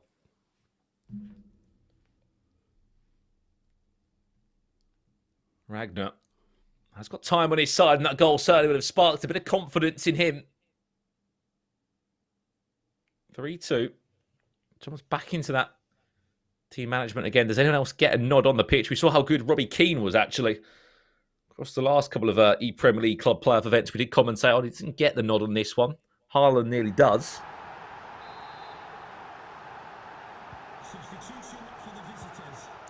He did think about it, but didn't want to bring on the Norwegian forward just yet.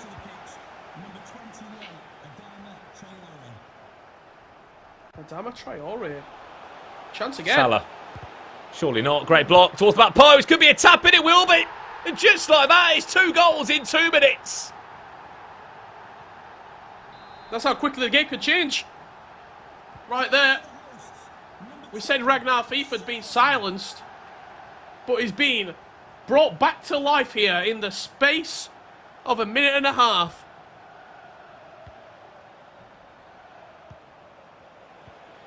From what I can see, Rich, this man loves a second leg in terms of goal score.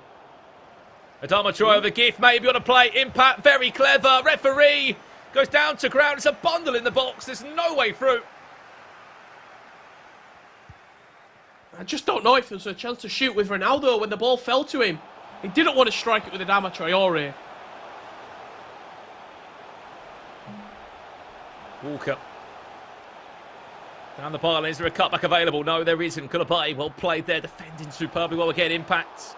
That shot gets rifled in. He's offside anyway. But suddenly this game is now just springing into life. 15 minutes left before we need to go into extra time.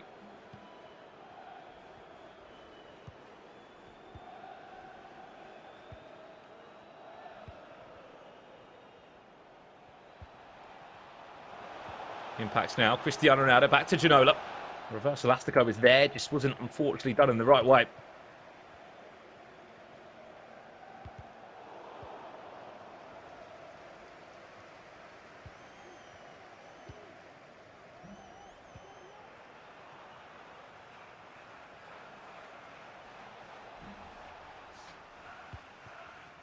Big 10 minutes here.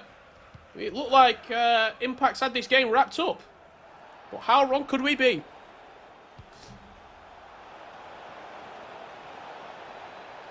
Adama.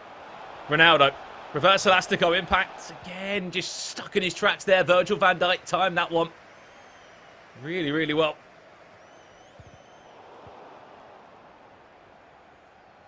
Still creating.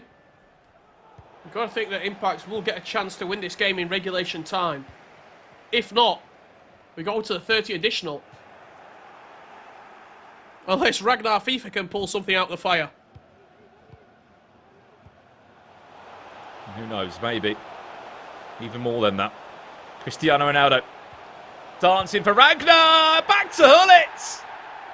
And we could be looking at a storyline emerging, and that could be Impacts falling into the loser bracket. Absolutely incredible. Who would have thought this? Who would have thought that Ragnar FIFA, after being 3-1 down, would turn this game right around? We kept on teasing it. We kept on trying to build that storyline of him being a goal-scoring machine. And we were like, where is it? We haven't seen it yet. And then suddenly, in this second leg, a couple of tactical changes, one of those being Hullet, on for Yaya Toure in the first half. Since then, there's been more changes, obviously, in the tactics itself. Maybe some depth changes and whatnot. But what a second half performance. What a second leg it's been from Ragnar. And he's potentially on his way to put Impact into a loser bracket scenario where he will have to make a bracket reset happen if he wins that elimination game as well. He has to play elimination game, I think, before he even can get there. Yeah, he's going up against Paddy, won't he be? Big turnaround here, and this is starting to unfold as a real shock here. You got to say. There might actually be a rare smile as well on the face of Iron Paddy because he hasn't got to play Ragnar again. It will be a different opponent for him. Again, there is still a couple of in-game minutes left, but as it stands, it will be Impacts dropping down to that lower bracket where he will be playing Iron Paddy 1 in an elimination game of FIFA. Whoever wins that will then make it to the PS Grand Final. Just said the Xbox Grand Final. And in the opposite game, Jay is leading. 3-1 against Ethan. Looks like Ethan might be falling his way out of the Premier League Club Playoff event, and it will set up a grand final on the PlayStation between Mark Marley and Jay.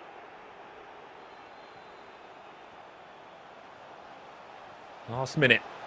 Ragnar looking for another goal just to put this game to bed. Nice reverse Elastico on a play. Oh, really well done. That's it. Game over. Wow. Who would have predicted this? We always tease the fact there could be a few upsets along the way in these ePremier League Club Playoff events. It is the opportunity for all FIFA players, no matter the skill level, to get a chance on the biggest of stages across 20 Premier League clubs. Yes, there'll be pro players sprinkled into the mix, and some of them may have had an auto-invite to the tournament. It doesn't always mean it's going to be plain sailing for them. As Impacts finds out for himself, he's on the opposite side, unfortunately, of a bit of an upsell on this bracket side, but what a player he's up against. Incredible. We're looking at that game, and typically you see the professional player just see it out, just do the job.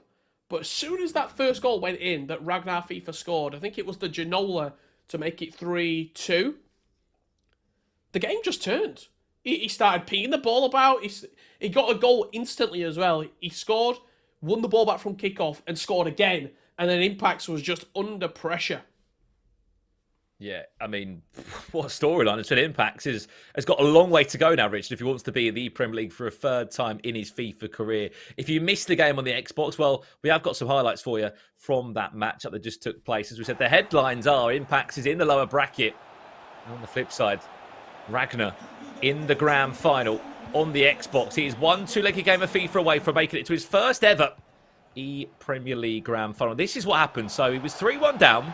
66th minute, Rich, with David Ginola, he just sparked some confidence again and got him moving. Yeah, it certainly did. Look at the time in the top left. Almost instantly, won the ball straight from kickoff. Mo Salah in behind. Great finish from Heung-min Son on the bicycle kick. Slightly fortunate for the ball to bounce to him. And he left it late, but it was great from Ragnar FIFA. Great feet inside the box. Finds Ruud Gullit. And this was just that extra little bit of cushion from Mohamed Salah. 90th minute, 5-3 victory. And Ragnar FIFA goes through to our grand final.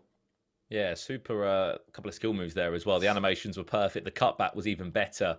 Massive, massive result. Congratulations, Ragnar. He's not there yet in the Premier League, but he's very, very close to doing so. Again, we'll have a look at the brackets if we can to see what that means in terms of the outcome here on the Xbox side of play. We should have, 2 games left to play. One's an elimination game of FIFA and one is in the grand final itself. Impacts, as we said, he'll have to play I Am Paddy 1, who hasn't had the best of success so far in this club playoff event. It will have it all to do if he wishes to try and get a result against Impacts. I mean, it's going to be interesting to see how this result does swing Impacts now. This is the side of the bracket as we just teased to you. Maybe not as many would have expected it, but for Ragnar, 19 goals he's banged so far in this tournament. Yeah, Ragnar's been fantastic in this tournament thus far. We didn't know if it was the quality of Impacts too strong for him, but he proved us wrong. 4-3 victory against Impacts. He moves through to the grand final, and Impacts will take on Paddy in the next match. On the PlayStation, the bracket is almost complete. We have had some fantastic games, And that is where we are. Mark Marley against Jay. That is our grand final. Jay was victorious 3-2 against Ethan. Ethan won the second leg 2-1. However, that victory from Jay was too strong for him in the first leg, and a great performance in the end there from Jay. Yeah, commiserations to Ethan as well. It's still a top 3 finish for him, but he'll feel a little bit hard done by. But look, that's how a club playoff event will go. You may start off a win. You may get slightly humbled in the upper round 2 game where he lost 8-1, and then, unfortunately, tries to climb his way back into the tie in the second leg, but just left it a little bit too late. Congratulations to Jay, who has had to go the long way through 2 elimination games of FIFA. Now he's got another one in the biggest of matches in that PlayStation Grand Final. Again, that'll be our next game, Richard, in action. Mark Marley on the edge, as we said. Not many players can say they've done it. If he qualifies today, 5 ePremier League finals in a row. That's the story we're building. No, that it certainly is, and we'll find out very, very shortly indeed. While that game is taking place, we will keep you up to date if there's any shocks emerging between Paddy and Impacts. Yeah, absolutely. We are going to go to a quick break. When we get back, it is grand final time on the PlayStation and elimination time over on the Xbox. Still plenty more games to come here at the Brighton ePremier League Club Playoff event. Don't go anywhere. We'll be back in a few minutes.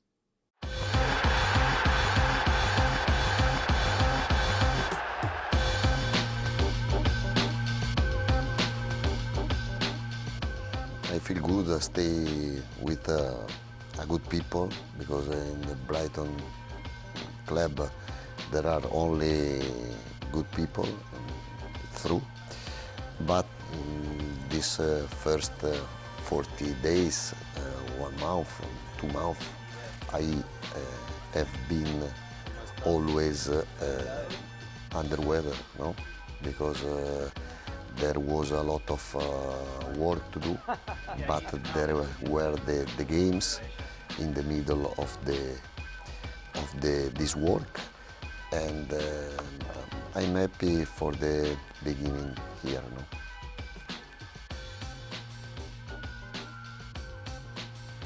Yes, but it was important not for Potter or for the Chelsea, but for us, because I think also in the other last 5 games there were good performances, good games, but in terms of results were not fair, and we could win another game in Bradford, in Tottenham, or in Nottingham Forest. Was the best example for what I'm speaking, and but it was important for 3 points for our fans, for our club, for our players, because okay, the performance were good, but there are also the results on the football, in the football. I love the challenge. I love the strong challenge, the difficult challenge, and I started with my idea, but we respect the work Graham Potter did, no? And at the first moment, I wanted to understand what my player could do and couldn't do, and step by step I'm putting my idea, no, for the different position of on the pitch. With the ball, I think we are changing something to arrive nearer my idea, but always with respect, because a lot of time I spoke about Graham Potter and about his very big job.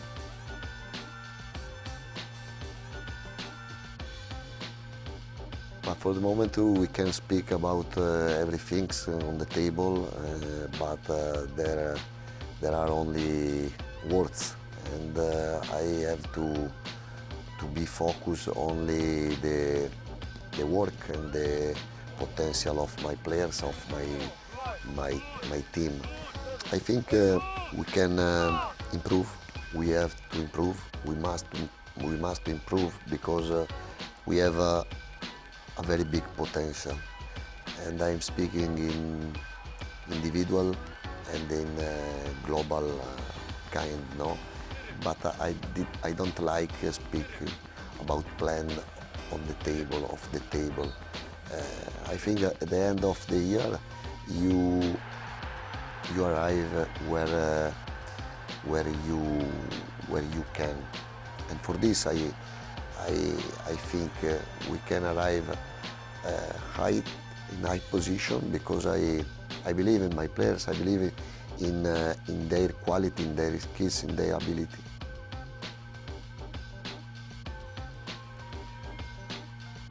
He's playing at 80% of his potential.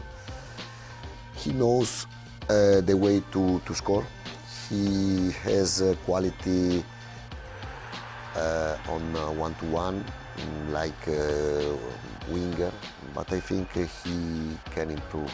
He can improve a lot. I want he improves a lot because for me, for my team, but the first point for him, because when he will finish his career, if he will give 100%, he will be more happy, no? So when I speak about Leandro Trossard, he is playing 80%, is because I have a incredible confidence in himself, no? Because he scored 5 goals in 6 games. I can stay happy. I can be happy for him, for me. But I think he has quality, more quality, and for the moment he didn't show this quality 100%.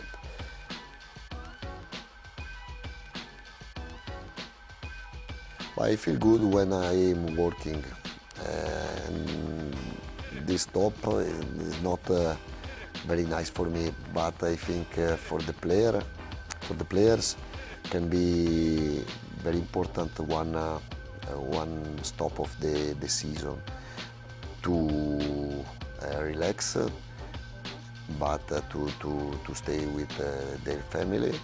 And after this period, I want to come back to improve, to win, and to continue in this way, in our way.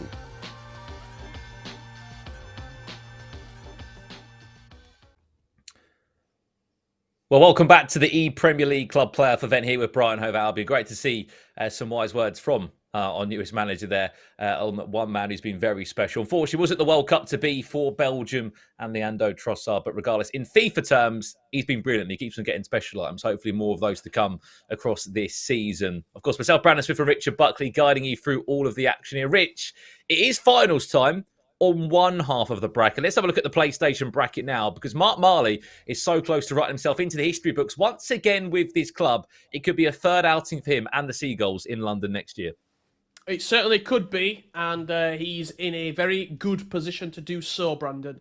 He beat Drizzly 4-3 in his opening matchup before knocking down Ethan 8-1. He now plays against Jay in the grand final. He needs to only beat Jay once in over 2 legs in order to get the spot, whereas Jay has to win 2 separate best of 2 matches. That's on the PlayStation. On the Xbox, we are 1 round behind, slightly staggered kickoff times in those matches. So the game that we'll be keeping an eye on is Impacts against I Am Paddy, in order to set up a rematch, whether it's Paddy or Ragnar. Sorry, should I say Paddy or Impacts against Ragnar. There you go. Yeah, well, it's been a tough outing as well for Paddy, Rich, because he did enough to get himself through the lower bracket in the online qualifiers, which, as you said, to get to this stage, there was 3 different online qualification events plus an online qualifier playoffs, a little bit like this, but roughly in middle of November. But then coming into bracket play, he just hasn't tasted a win, so to speak, yet, Rich. It's been a few weeks since he has had one. And unfortunately, also for him, he's playing against a player that is going to be feeling really up for this one now in Impacts off the back of a really disappointing loss. He was 3-1 up in the second leg.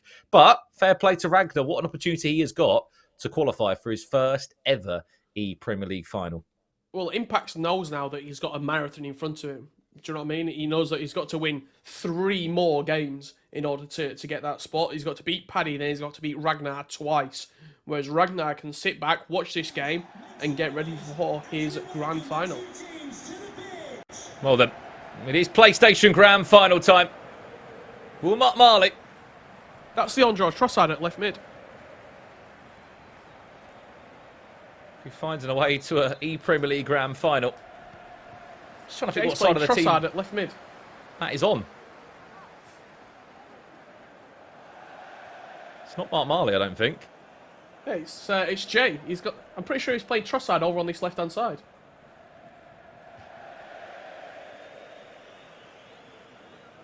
Well, what an outlet it is for the Belgian winger. So we might not see somebody, but here we are. There he is. Go on, Leonardo Trossard. Make an impact in the game at least. Jay, early start maybe. Cristiano Ronaldo can't turn his man. Keep in mind, as we said, if Mark Marley wins this over 2 legs, he will qualify for this year's ePremier League final. If he loses the first 2 legs, we will do a bracket reset and we'll have to play the game all over again. This could be an early start for Jay. Great save, and us up.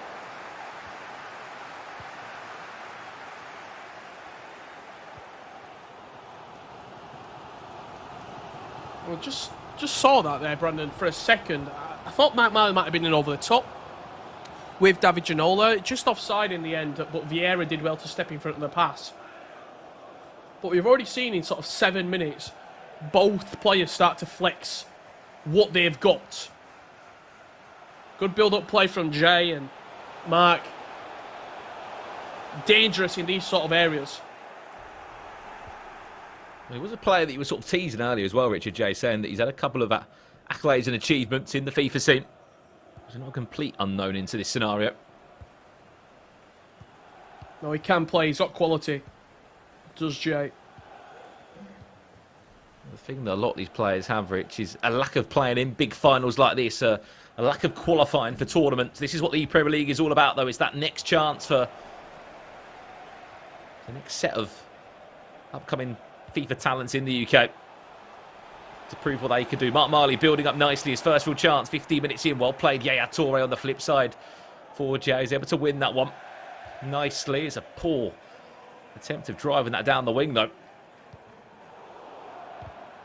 Does make up for it. Wins it back pretty soon after that throw-in. Ginola, can he turn his man? Koulibaly in a running race with the French foot hero and eventually goes out for a goal kick in the end without any real problems.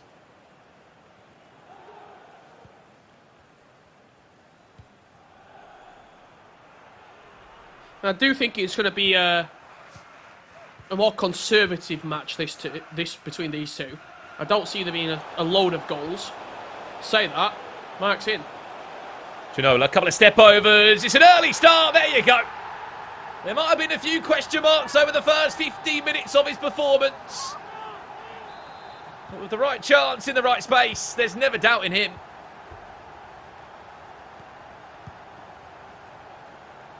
We said it might be a slower game, and just to say that, Mark Marley opens up the scoring with a beautiful finish as well from David Ginola.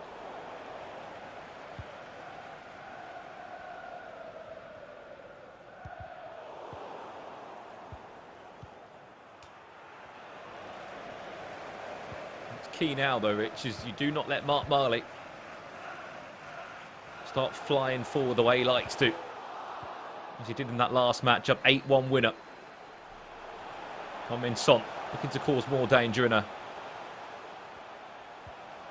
familiar area. Anthony turns well. A couple of step overs. Cristiano Ronaldo, a rash tackle. Luckily, that one doesn't connect with Carl Walker. Otherwise, he may have found himself in the book. As this game is also underway, for those asking about impacts, he did lose in the Xbox upper bracket match. He is in an elimination game against I Am Paddy 1. We will give you updates from that.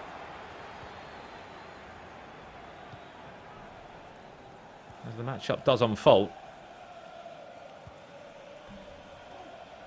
And as it stands, we can give you an update. Impacts is leading 3-1. That's in the first half of the first leg there. So a good start for him after a disappointing loss. Yeah, it's important for Impacts to bounce back. Certainly try and get a bit of confidence as well before going into a potential 2-hour grand final with Ragnar FIFA. Trossard.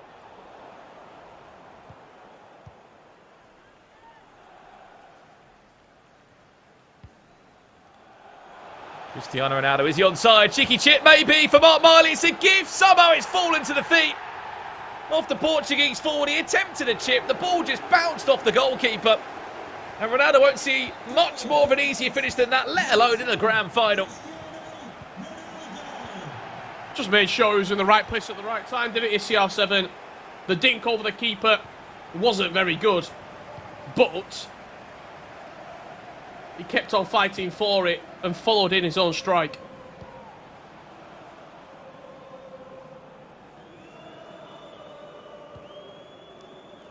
Speaking of impact, makes it 4-1. Can Mark Marley make it 3-0? Dancing with Cristiano Ronaldo in the box. It's a quick double save from Van der Sar. You can see what's happening here, Richard. As 4 goals are going in for Mark Marley, the confidence is just oozing. It certainly is. It's becoming more and more prevalent as well. As chances are becoming more of a common occurrence for Mark Marley. He'll be looking to kill this grand final off before the first leg's even finished.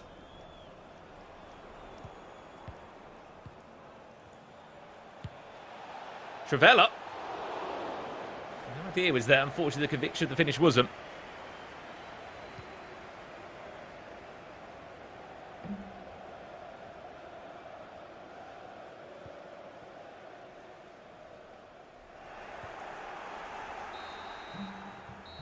That does us. Relatively comfortable, you would say, so far for Mark Marley in this grand final. He's not being tested too much. The opening 10 minutes, a couple of chances for Jay. You see the shots that he created, but since then, Mark's just dominated the ball, dominated this tie so far, and finds himself 2-0 up. Yeah, and it was a promising sort of 15-ish minutes, wasn't it, from Jay in the game. It was moments there where we had a couple of good chances where if he went 1-0 up, that's when you start to shake your opponent. You really just put a bit of doubt into your mind. There may be a bracket reset. Could have been on the cards. I know it's early doors, though. 2-0. Mark Marley leads when he played 45 minutes so far.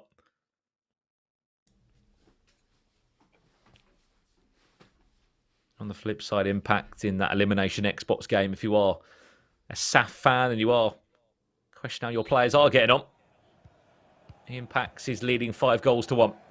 And that one is still in the first leg. I think we've got a rematch on our hands in that one, Richard, probably, between Ragnar FIFA and Impacts. Yeah, that's where we're going, isn't it? Certainly. Will it be a bracket reset, however? That's the question. Does Impacts have what it takes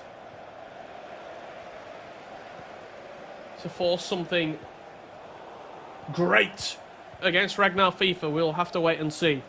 Before we get there, Mark Marley edging ever closer to 5 out of 5 ePremier League finals.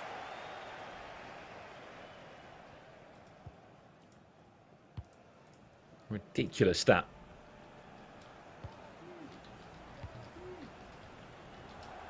The one man who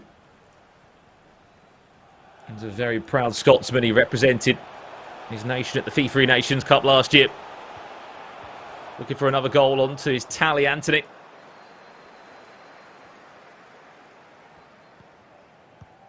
And to find a way through. What's key here is, we'll say it time and time again, for Jay, has to ensure this gap is 2 goals maximum cannot be any bigger, cannot be 3 or 4, otherwise he will have to literally change every single tactical approach he would have pre-planned before this matchup, just to try and go toe-to-toe. Has to get the next goal, in reality, does Jay. If the next goal falls the Scotsman's way, and Mark Marley gets it, I think we could be looking at a game, set and match scenario. Ginola. One more pass. CR7, golden chance off the post. And those are the margins that sometimes are just not in your favour. What a chance. What a chance. 1-on-1 with the keeper. All the goal to aim at. Stuck it in the opposite corner. Stuck it away from the keeper. And off the upright.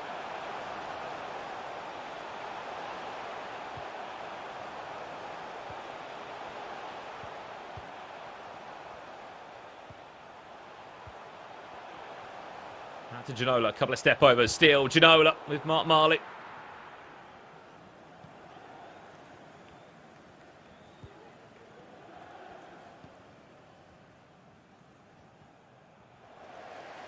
Well defended from Mark there. Jay looks to have certainly played better in the second half, but Mark's still dangerous. Look at it now. He kill this first leg right now. He just can't find the right pass there with Ginola. In the back of his mind, Richard, he'll be thinking back to that chance of Cristiano Ronaldo. What could have been? What would have been? What should have been? Tighter game. Yep. It's a glorious, glorious opportunity that you just have to score. You have to hit the back of the net. The space for Toure. Does well to skip past 1 or 2 players. Good feet from the Egyptian winger, Mohamed Salah.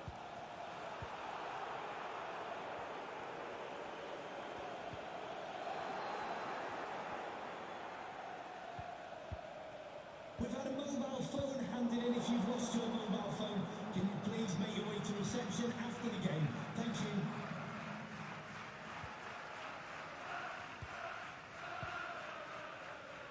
Toure back to Hullet.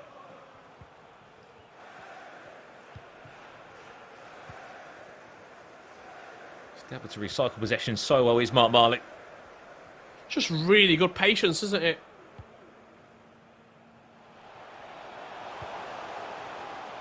Anthony. It's all perfect. The timing of everything. The cancels and the skill moves. Mark Marley, take a bow. That is superb FIFA. Must have been 20, 25 passes. Recycling, recycling, recycling. He got the memo. And then a beautiful bit of creativity inside the box from David Ginola. He offloaded it. Anthony over to Ginola. Dead stop, reverse elastico through the legs, and then rifled it across the keeper into the far post.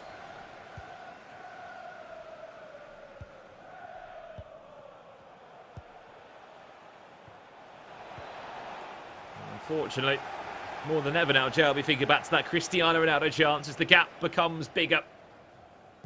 And Mark Marley becomes closer to another ePremier League Grand Final. This is one thing that this man can guarantee any esports team or football club. And if he turns up in your bracket for a FIFA tournament, there's a good chance he's probably going to win it. Mark Marley looking for goal number 4 as Ronaldo tries to elastico his way past Koulibaly.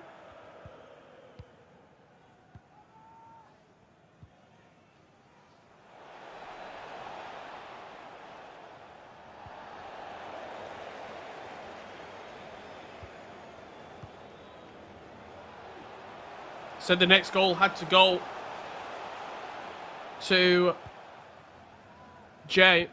Unfortunately for him, it looks as though Mark has just pulled away with this tie.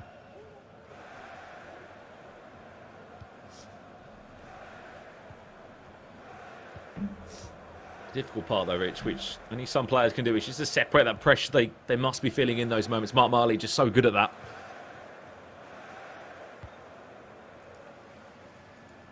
Last minute. Added time here. Mark Marley is looking to leave this first leg, which he will do with a very confident 3-0 lead. It might have been a nervy first 10 minutes and a bit of fortune for that chance to hit the post, but regardless of that, Rich, he's one leg of FIFA away from qualifying for the Premier League with Brighton Hove Albion, and he looks like no one's stopping him right now. He's just looked really, really calm, hasn't he? He's just dominated this tie. He really has. We didn't get a chance to see the stats there at the full time, but I would guess 65% possession, potentially. I mean, it's just been all Mark Marley, just from the outset and throughout. He got those goals early doors, a beautiful, beautiful finish for the third, and he looks to be edging ever, ever closer to the full-time whistle. Just got told 63% possession was the final stat there for Mark. Dominance in every meaning of the word. Yeah, and I think you're right on that passing count of that last goal. I'd love to get a passing count on the screen of how many it was on the build-up to that finish. Lovely bit of skills. The cancels of the skill moves, the timing of the skill moves were perfect from Mark, and a really good finish in the end from David Junot. Let's have a look at the highlights from that game. In case you missed it, it's our PlayStation Grand Final in tonight's ePremier League Club Playoff event. And here's the start that we saw from the game. Remember, it was Mark Marley playing in that home strip of Brighton Hove Albion from left to right in this first half of play. David Ginola drops the shoulder once and twice, squeezes that into the back of the net. That was the start that Mark needed 90 minutes in. We did create chances as well, Jay. He had opportunities. This was 2-0 to Mark Marley. Ronaldo just getting there ahead of the goalkeeper and sticking it into an empty net. Soon afterwards, Mark looking to create again. Great save from the goalkeeper. And this is where the train started to get rolling. However, huge, huge chance for Jay. That has to go in. Simple as that. Has to find the back of the net. Here's where more chances continue to build. This was the magical goal that Mark Marley scored through the legs of Vieira, I'm pretty sure. And with 14 minutes left, there was nothing really else in that game. The headline, as we said, Mark Marley is one leg of FIFA away from heading to London next year. 25th and 26th of March, he'll be going to the ePremier League. Just a word on that, Richard. How hard is it to show that level of consistency, let alone for one club, but across 5 years? It's unbelievably hard. I mean, the reason that not many people have done it is because of how hard of a thing it is to do.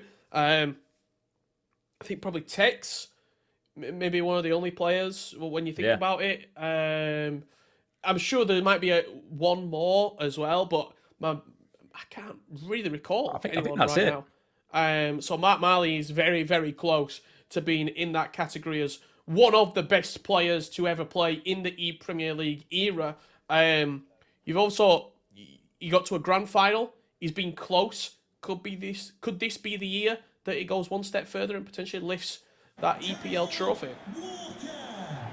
Well, he has had good run-outs in the past, hasn't he? In the Premier League, one of those being a... Yep.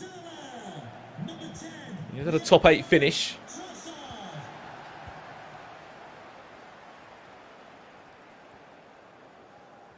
We have to see this game completely flip on its head. And it has to happen pretty soon. This first goal is everything. It will be Jay kicking from left to right, I believe. Yeah, it will be marking that orange. Of Albion.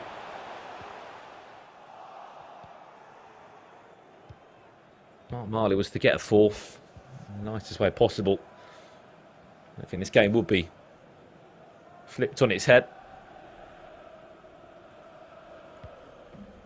And as the second leg is underway over on the Xbox, Impact will add another one onto his tally. 7-2 he leads in that elimination game of FIFA against Ian Paddy's, edging closer towards a grand final matchup against Ragnar FIFA 47. That one will plan to be a very, very tightly contested Xbox final.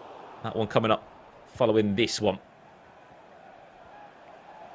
I just think that the way that Mark's played this game,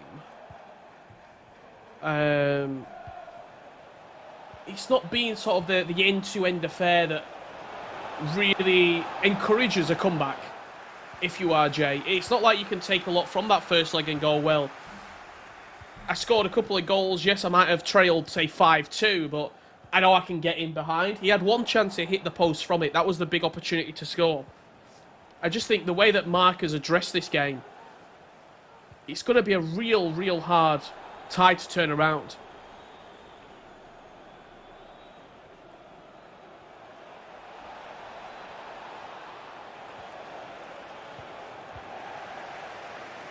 So walking a battle there. He's out of position, but quick enough, as we know, in game to get back in position without any real problem.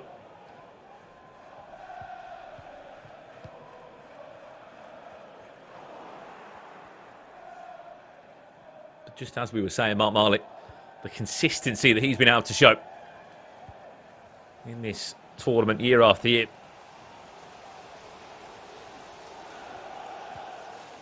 Five different FIFA titles. The game would have changed. It would have become more difficult as well with the level of competitors year to year.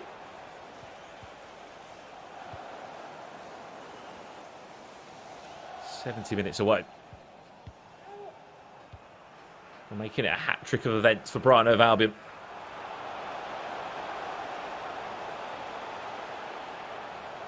Mohamed Salah. This is Jay.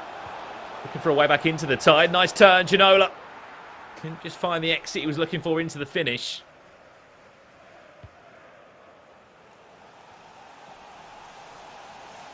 Promising signs, though, isn't it, for Jay? It was a nice ball out wide. It created the space in the middle of the pitch. And he'll have a little bit of confidence to take away from that move. It was a lovely scoop turn as well inside the box from him. Nicely done, Mark Marley. He could have concluded the game there. I thought maybe there was going to be a one more pass. He teased the run from Yaya Toure so well into the box. Chance is still alive. This time Anthony. And the player to drive that chance forward. Defended on the flip side. To get Carl Walker and Jay back in possession. Goals continue to fly in the Xbox game. Impacts now leads I'm Paddy 9-2. And if we didn't already confirm, we certainly can now. That is still only in the first half of the second leg. Impacts will be playing Ragnar FIFA in a rematch there. And Mark Marley should have been up by 4-0. Yeah, he's had two chances, hasn't he, to extend that lead. Mark just can't quite seem to put the nail in the coffin. 3 goals, it's doable, Brandon. It's a doable scoreline.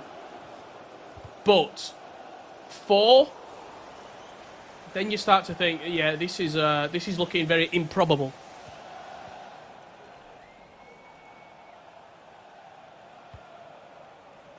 And to be fair, Jay did hit the post in the first leg as well. Maybe that was even Stevens there.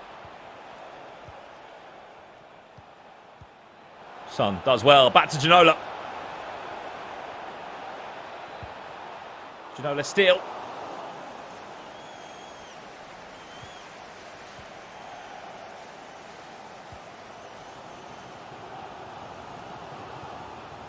Where will this 4th goal come from? You talk about knocking on the door. Mike Miley's there. He's trying to bang it down. Ronaldo this time. Is he going to be the goal scorer? Oh. Just tipped away by Van der Sar there. But all this pressure. If Jay is not careful, it is going to lead to a blow, and it would be a killer blow, in fact. It would be the game done and dusted in the kindest way possible by half-time. Ginola steal, a couple of step-overs this time. Can't get past Mark Marley's back line. Defended well, didn't he, there? This could be the chance. This could be it. Ronaldo. Could be in. Cristiano Ronaldo through the side netted, and still no way through for Mark Marley. He's probably getting annoyed the fact that he's not scored a 4th now. That 4th goal seems to be eluding him. But he's still in a great position. He's still 3-0 up. Only 45 minutes left to play.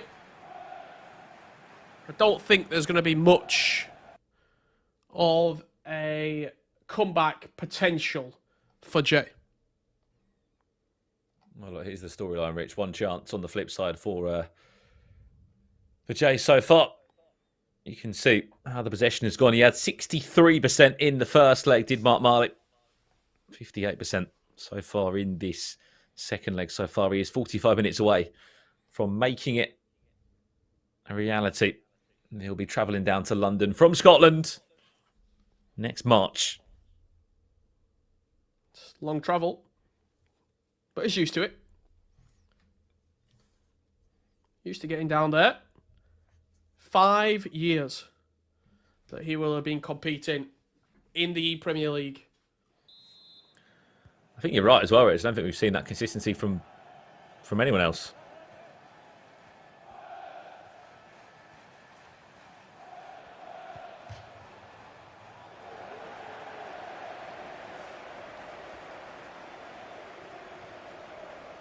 There's been people that have made 3 or 4 events, but in terms of 5, Tex will represent Liverpool.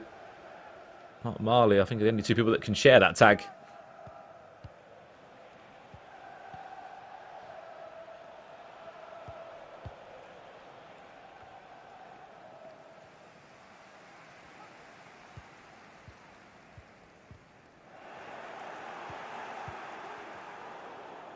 But looking to also sort of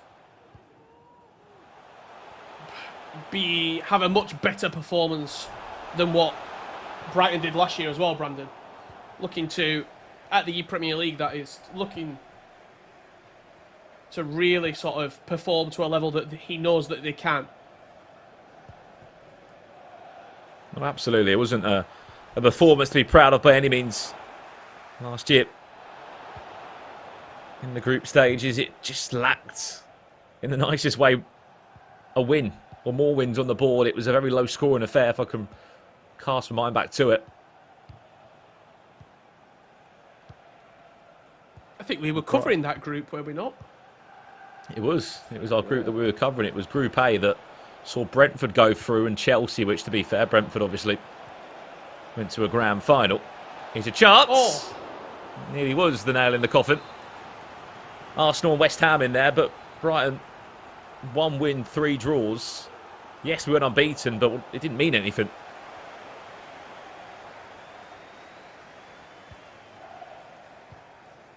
Brentford, obviously, the surprise package last year at the Premier League.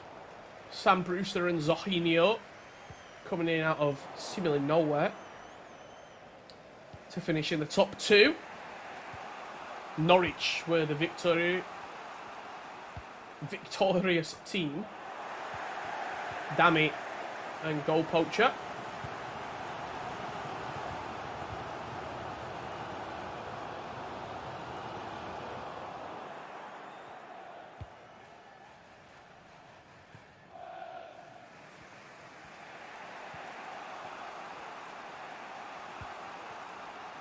Time is ticking down.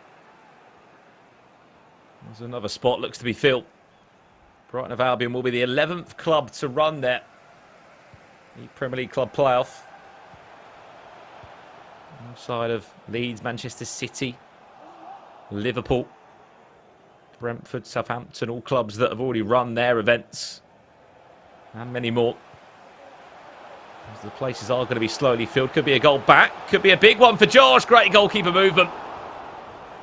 Yeah, fabulous goalkeeper movement. He just read the shot almost to the angle that it was going to be taken. Moved him right behind it. It looked like an easy save, but it was all made possible due to the goalkeeper movement.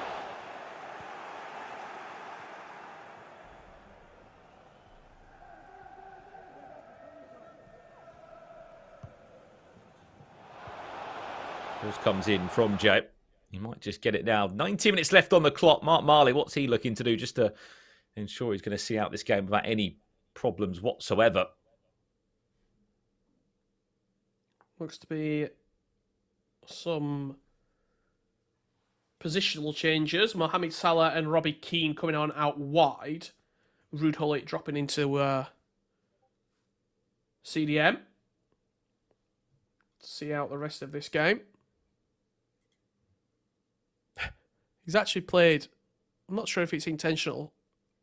Ruud Gullit at right cam and Son central defensive midfield for the majority of this game. We'll have to wait and see.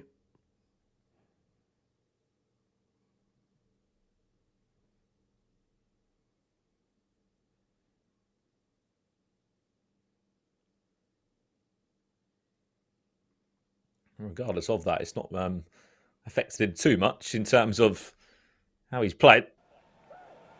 Still been fabulous, hasn't he? He's not had a bad run, has he? In this side of the bracket, he's never had to touch the lower bracket side of things. A very impressive 15 goals he's been able to score, only conceding 4 across 3 massive games.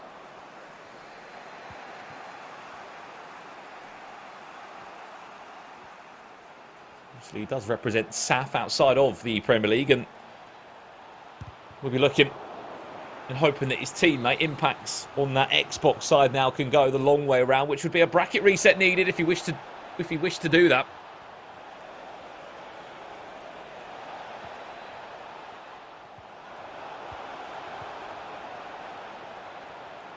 Never buy that far forward for Mark Marley. Needs to get involved in on the action. Salah can't turn.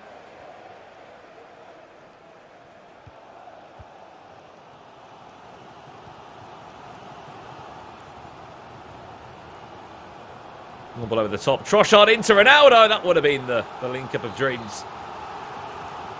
It would have been a big goal back as well for Jay, with only 10 minutes left to play. Had he got that goal, it feels as though there's something in this game for him. Trossard with the shot on target there.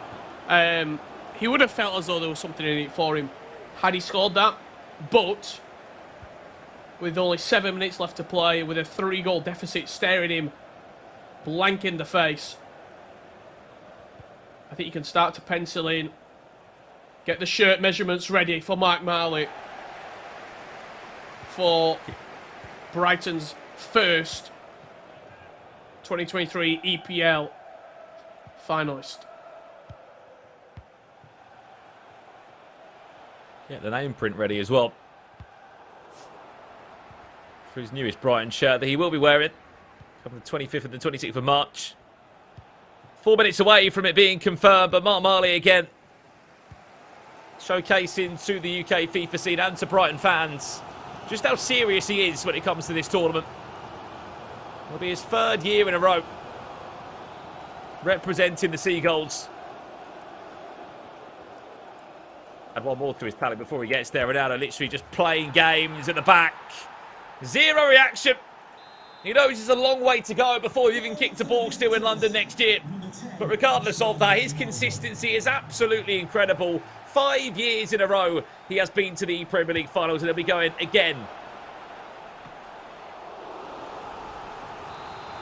What a performance from Mr. Mark Marley.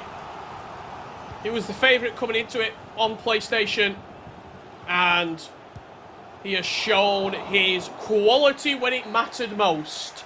Mark Marley, what a player.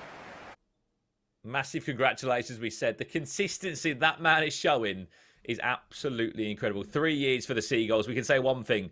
You're in safe hands, Brighton fans, on the PlayStation side at this moment in time. We don't know what the Xbox side is looking like right now, but I can assure you the storyline will probably be the same there. Commiserations to Jay. But again, the levels of some of these pros that are coming into it, the determination, Richard, for this event of all, the biggest UK FIFA tournament, is just sort of, you can't put it anywhere else on the scale for a lot of these pros. No, you absolutely can't. It's the tournament that you have to qualify for. It's the tournament that, especially if you're being fast-tracked in for, you feel that little bit more extra pressure. Mark didn't look like he was under any pressure at all. The closest he was to losing was in the first game of the day, and I'm sure we'll have the opportunity to speak to him about that game very shortly indeed. But it was just a really, really solid performance. You've got to be happy with that, and there was a little bit of, obviously, favouritism. You're a big Brighton fan. You've got to be happy with that performance. Absolutely. I mean, look, I know what this man could do at this tournament, Richard. He's been there 5 years, and we've been able to commentate and see him enough in London. We know what he brings to this LAN tournament. Yes, last year was different formats with 2v2. This year's still up in the air of exactly what we're looking at. But very confident, looks very good on paper. Again, 3 years for the Seagulls. I think there's a bit of a relationship building up there, hopefully, with the club, him and the fan base that will be supporting him in London at that ePremier League. He must be buzzing as well, Rich, because look, a lot of pros come into this and they put a lot of pressure on themselves that there's going to be outsiders there when they play against the likes of Drizzly and Ethan and Jay. They've got that extra 10, 20% to go, look, I'm going to beat a FIFA pro, or I'm going to stop a pro from making probably one of his most favourite events of the year. Today, that's just not happened, and Mark Marley has showed all of his quality and more. Yeah, that quality proving to be this sort of the decisive factor again in the end, and I'm not surprised that we're talking about him in this vein of light in such a positive manner again, because that is what he does. We can have a quick look at the Xbox bracket, I believe, just before we get underway with our interview with our first winner for the PlayStation 5. But on the Xbox, there has been a few changes in the bracket. I can tell you about those right now. Impact's won 12-3 in the end right there. So he moves on and sets up the final with Ragnar FIFA. Yeah, I mean, if it was ever in doubt, Rich, Impact's really turning it back on of what he can do. Look at that. 12 goals he scored. And, congratulations, Ryan Paddy, for making it to this stage in the tournament. But he's had some big results he's been up against today. 15-3 defeat, 12-3 defeat. Unfortunately, it's not been the most enjoyable outings. But look, still, top 4 in the Brighton Hove Albion club playoff. It won't feel like much now, but it's still an achievement you should be happy with. No, absolutely. And I'm sure that Ian Paddy will be able to leave with his head held high, knowing that he's played against some fantastic FIFA players and had a great day of it. And look, that final, Rich, on the Xbox is going to be very, very interesting. There's a lot on the lines of what could happen. A bracket reset might be needed there. But for now, we believe very soon that we should be speaking to Mark Marley, who just represented the club again. He will be representing the club, I should say, for 3 years in a row. And we can't wait to hear a little bit more from him. But that Xbox Grand Final, Richard, it could be fireworks. I mean, I think it will be fireworks as well, because Ragnar FIFA Impact still is the favourite because he's a pro player. He knows what he needs to do. He's been there. He's done it. But Ragnar FIFA knows that he can score a heap of goals, and he's already beaten him once. That's true. The confidence is there. He knows that he can do it. He knows that he's potentially got Impact's number. What impact could that have on him? I think that will be the big question, and where this tie ends up, I think, is a lot to do with what Ragnar FIFA plays like rather than what impacts you get. Because you know what impacts is going to give you. You know it's going to be a good performance. You know that he's going to get goals. He's going to try and control the tempo and win the match. If Ragnar FIFA can pull out a performance like he did, 3-1 down to then 3-3 in the click of a fingers, we could be in for a blockbuster grand final. No, absolutely. As we said, I mean, for that man, he's just been so good as well. Impact. He's been at two past ePremier Leagues before as well, and they're teammates. You've got to remember that there was a team element here. Mark Marley and Impact's are teammates outside of this tournament for esports teams that have sort of drip fed players into different clubs through different strategies, whether that be qualification or maybe some of them being good enough to get an auto invite. It is so key that maybe these duos do happen, just so it adds an extra spark and an extra dimension onto things here. As we said, we will be speaking to Mark Marley, and then we'll be jumping into our Xbox final. If you have been watching the broadcast as well, we do appreciate you guys watching across the broadcast here on the Brighton Hove Albion YouTube channel. We have heard that we are waiting just to get Mark Marley's interview sorted. So while we are waiting, we do apologise. We're going to go to a quick break. When we get back, hopefully we'll have Mark Marley on the line, and then we'll jump straight into the Xbox side of our grand final. Do not go anywhere. We'll be back in a few minutes, hopefully, with Mark Marley on the line.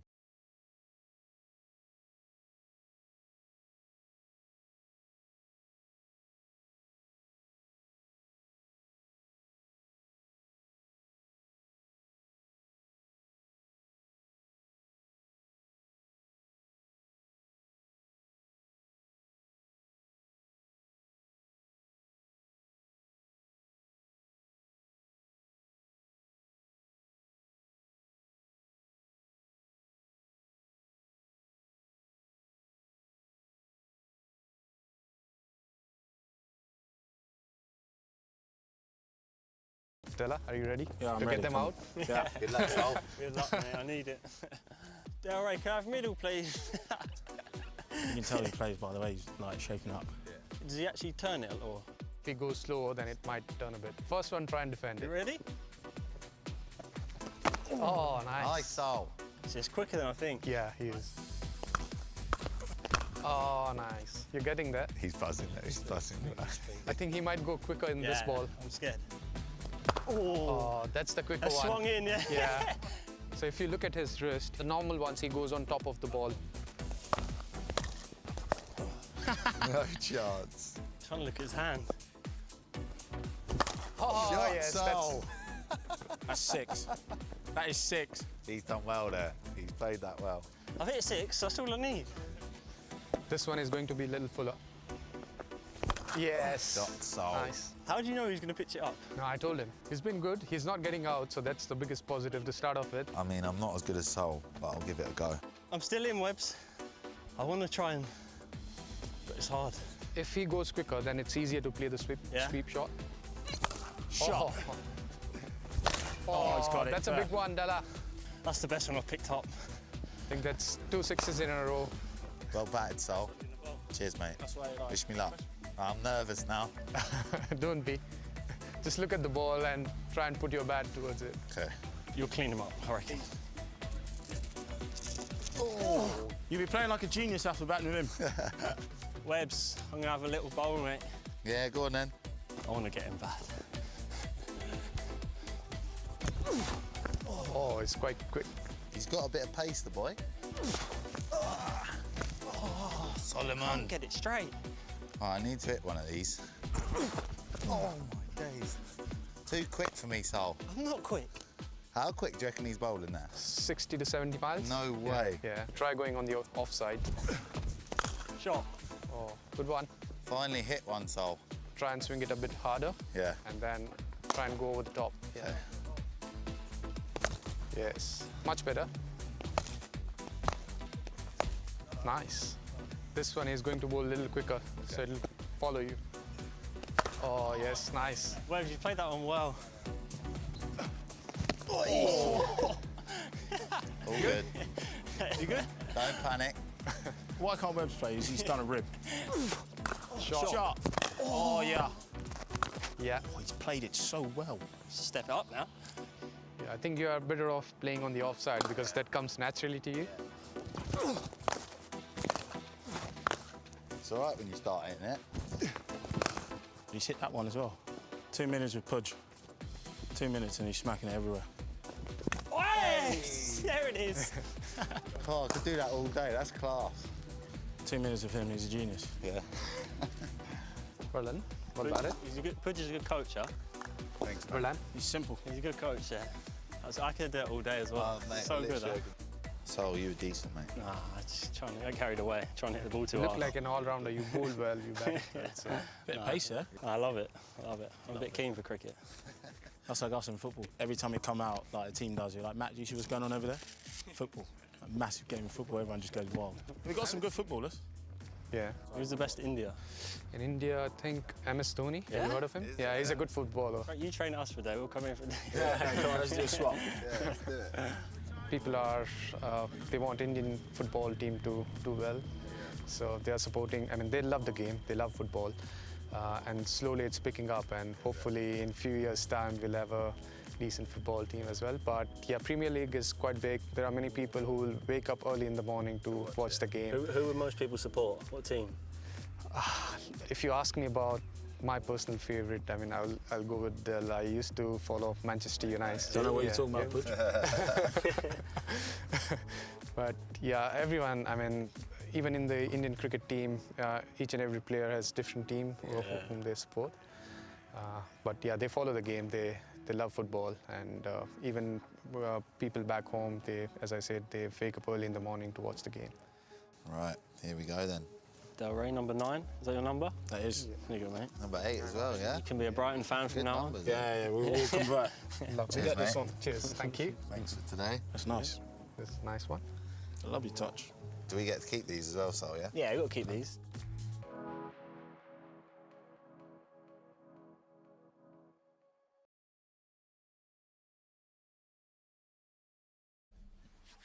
Well, welcome back to the Premier League club playoff event with Brighton Hove Albion. Great to see a couple of little bonus videos there of Brighton players, of what they're up to when they're not training or playing for the Albion. A little bit of cricket. Well, I didn't know there was much cricket going on there.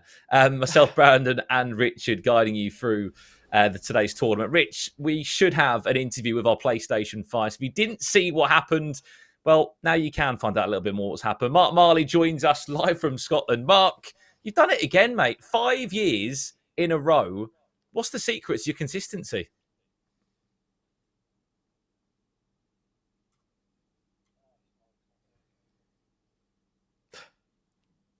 I don't think we can hear you, Mark.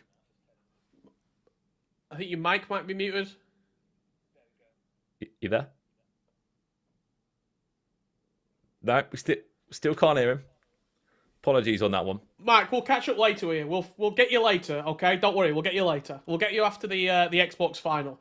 I'm looking forward to hearing from Mark Marley, but right now, obviously, we are online. It's all the rigmarole of the online broadcast. We'll get it sorted very shortly indeed. But before we chat, when we do chat to Mark Marley, we'll also have another winner to chat to as well. The winner of the Xbox Grand Final, because we've got 2 players left, Brandon. Yeah, we do. I mean, while we're waiting, let's jump up the bracket potentially on the Xbox side of things to play here. You're right. I mean, we've got one more game left to play. This could go the way of a bracket reset if needed. We are looking at a rematch which happened in the upper bracket round 2. Now it's happening again in a grand final between Impacts and Ragnar FIFA.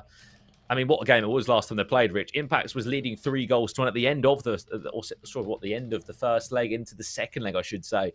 And then Ragnar FIFA just kept on coming back and back. And it was an 85th minute winner to knock out Impacts from this upper side of the bracket. Impacts had to go round the long way, but by God, he went into a very different scenario of a match. He went to knock out FIFA and brought out a different performance from him. 12 goals he scored to the 3 he conceded. Now he's in a grand final. To give him a rematch, keep in mind, if Impacts wins the first 2-legged game, a bracket reset will be formed and they would play over another 2 legs. But if Ragnar FIFA can show us some more goal scoring form, maybe like he did against Iron Paddy, he'll be flying his way to the ePremier League, and it'll be his first ever ePremier League LAN event. Look, he's already beaten him once. It could happen again. So I went onto Impact's social media and had a little look after a couple of the games that we've seen from him today. He tweeted right after the winners bracket final, simply saying, "Just not good enough. It's embarrassing." The next tweet that he put up was the grand final. Simply put, let's put it right. So he knows what he needs to do. He knows that he's got a big task in front of him. However, will Ragnar FIFA show that quality that proved him worthwhile in the winners bracket once again?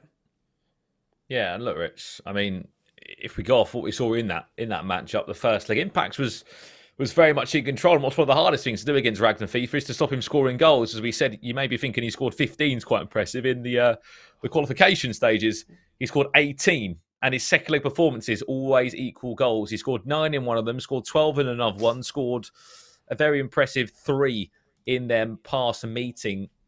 And for him to keep him as quiet as long as he did was really, really impressive. But interested to see that sort of point of view, so to speak, on social media. I think he'll be feeling a bit more pressure now, Impacts, because he's seen his teammate qualify, Mark Marley, and he'll be like, look, half the job is done. My teammate is in London next March. I've got to be there alongside him. But on the flip side for Ragnar, surely he's playing with yes, there's a bit of pressure there, but there won't be as much pressure on his shoulders.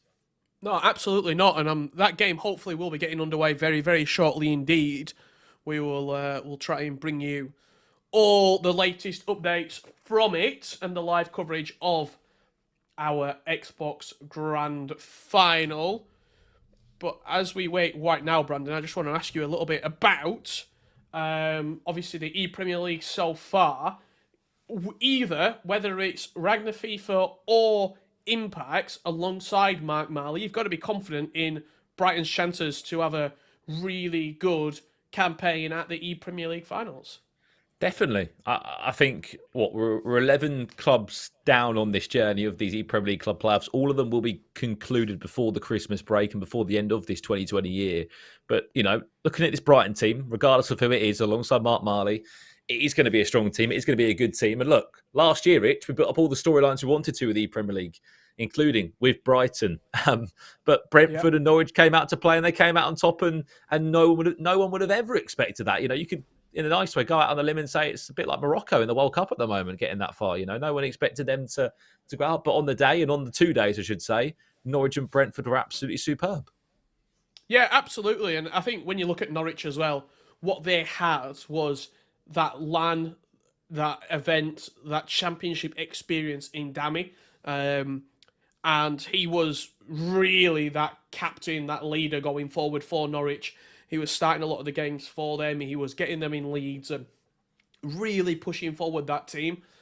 I think what you've got here with Brighton, you know Mark Marley's going to be there. He's almost got that level of experience and that level of quality to be able to guide a team and guide a club through, such as Brighton.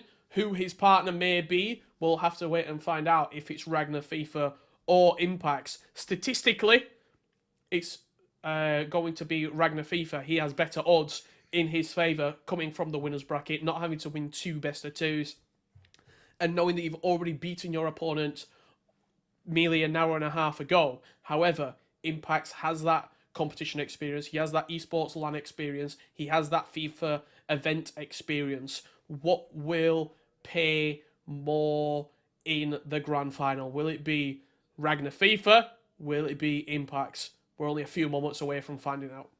Yeah, you're right there in terms of experience, aren't you, for Impacts? He has been to an ePremier League before for Brighton Hove Albion. And of course, he has been there 2 times in total in his FIFA career. We are wanting to get this Xbox game underway. There is a few player issues just being resolved behind the scenes in terms of just probably sending invites, getting the lobby set up. So we are going to go to, unfortunately, another quick break. When we get back, we will have this Xbox final ready for you. And who knows, after the game, maybe even a couple of interviews with our winners that have qualified for the Premier League. We'll see you in a few minutes' time, and we will have that Xbox grand final for you. Don't go anywhere.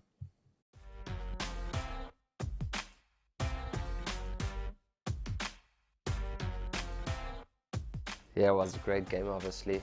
And yeah, the setup for the goals was really good as well, I think. Some pretty nice goals. Obviously, if you're 2-0 up at Anfield, trying to think that you can maybe win the game. But yeah, obviously, after that, you can see the quality of the Liverpool side. How do you find scoring in front of the Kop? You seem to quite enjoy it.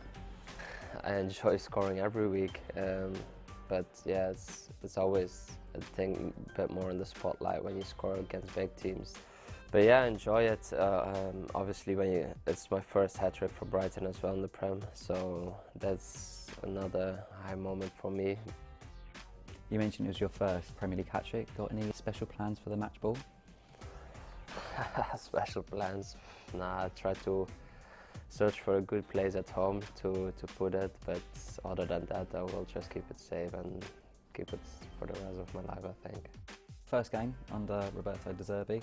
How exciting is it with the new man in the building, and he obviously plays an exciting brand of football as well?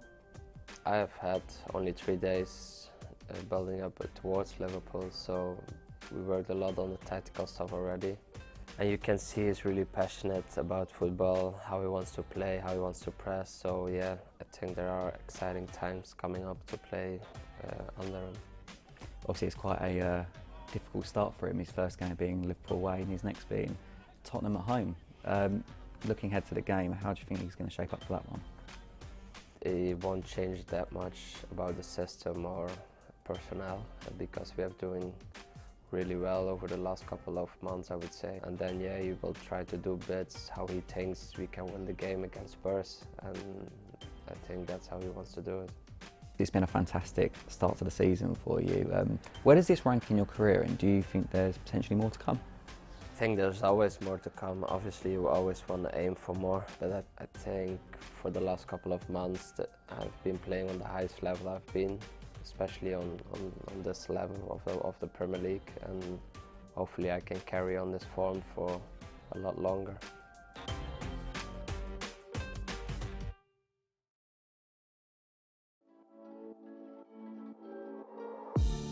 Pascal, thank you for coming and joining us this afternoon for your masterclass. We're going to talk about your signature move now, what has been renamed between the Brighton fans as the gross turn. Did you know that? I'm aware of that, yeah. Yeah, you're aware of that. Yeah. So we're going to look at these clips of you and the gross turn against Newcastle at the Amex. Down we see there, we just feint with your left foot and then you do it with your left foot, turn the defender inside out, which buys you that second to put it in. Yeah, exactly. I got a ball there and the defender closed me down, so I can't cross it like that, so I need to do it to have like half a yard and then put a ball with pace in an area where we have bodies. I think if I cross it straight, it's easy to block for the defender, so it gives me like half a yard to play a pass or a cross. So when you're going to do that turn and you're going back, that is, you're already thinking, when I do this, I'm going to put it in? Yeah, I'm thinking when I get a yard, when he's buying it, I put it in. Sometimes they don't. You want to get the defender off balance. Off balance. To create that yard. Exactly. If the defender closes me down, I put it like, if the goal is there, for example, put it on my left, like I put it in swinging to the goal, and defender does. So I put it there, put it on my left. I know it's the perfect way to put it first time in. And as you're approaching me there, your body shape's looking like you're going to cross it. You've got to make him believe that you're going to cross it. Yeah, so I have to proper go for it. Even same with or I have a short edge of the box. I need to make like I'm doing it, so you need to believe it.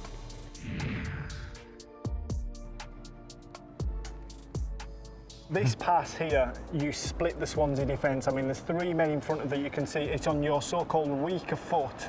To tell me the concentration and the vision it takes to do this and pull it off. I think the Swansea defender here, he's going backwards, so it's about a weight of pass. Need to beat him. That's really important because that's what I mean. The last pass, all about the weight of pass. If it's too slow, he gets there. If it's too hard, Anthony's not getting there. I can just pause it exactly, there. That's perfect. So, because I mean, the ball doesn't even look like it's on. Now I know if it's there, he's pedaling backwards, so he can't really defend it. And Anthony's going there. I knew if it's a good pass, even if it's more to him, he can take a touch and finish it.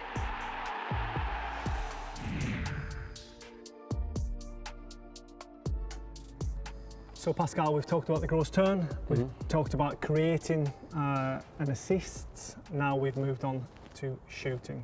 This one I like because it's very different for you. For me, it's all about keeping calm in that moment because you know there's a goal about to come. Yeah. But you don't want to get too excited because that's when you sort of stop concentrating. And early again, I think always what helps first time finishes, or when you have a touch, when you hit it early, sometimes keepers are not set. So I try the moment I put it on my left, I knew I will try to hit it as quick as I can the far corner because he comes out that way. I go that way, so I try against his run to hit it early in the other way. Your first touch is just heavy enough to entice Varane, but not that heavy that he can actually challenge you. We've talked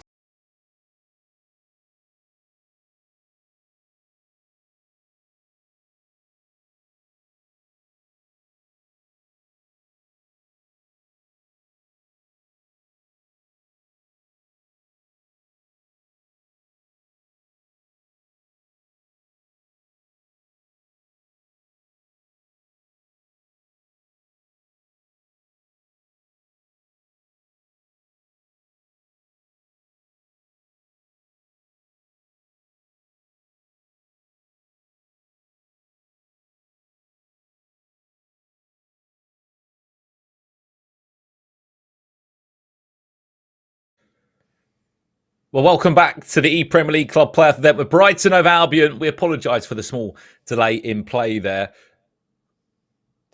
Am I here? Am I good? Yeah, you're good for me. I can hear you. Nice and clear, Brandon. I'm refreshed. I'm back. Brandon Smith is here, don't worry. So am I, Richard Buckley, and we are here for the grand finals of the Xbox. Yeah, apologies for that. And apologies for the small delay as well. We are going to be jumping into this Xbox game as soon as we can, as we said, winner of this will join Mark Marley in the ePremier League finals coming up next March. Again, on paper, it could be a bracket reset potentially from what we've seen in the past game. It was such a tightly contested upper bracket round 2 when they played earlier today. Let's see how this game does go. Let's see how it does unfold. And it's officially on the way. And it's good to see these two on screen for the first time in the broadcast. Impacts versus Ragnar FIFA.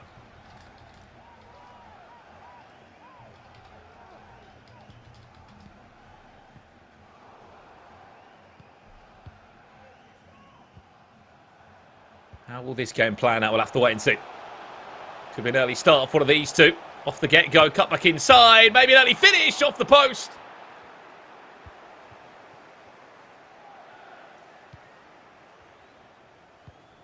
What a start that could have been. Opening 5 minutes, straight off the post. Looking to create an opportunity there.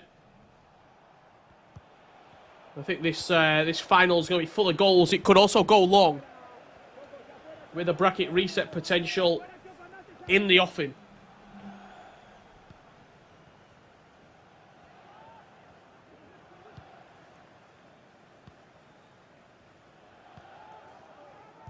Really nicely, Ronaldo. Maybe left Ginola a little bit short-changed.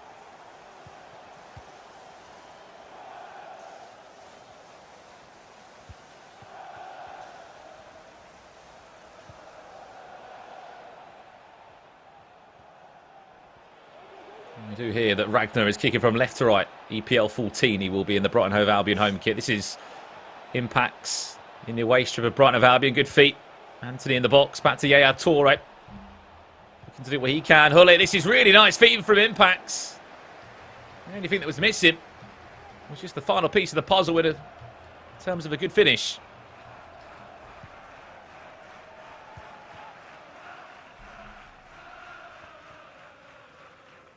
I mean, Ragnar, you talk about the pressure of the grand final, coming out in the first 5 minutes, hitting the post, looking to create another opportunity as well. He'll feel real good. This is Impact's though. What a save.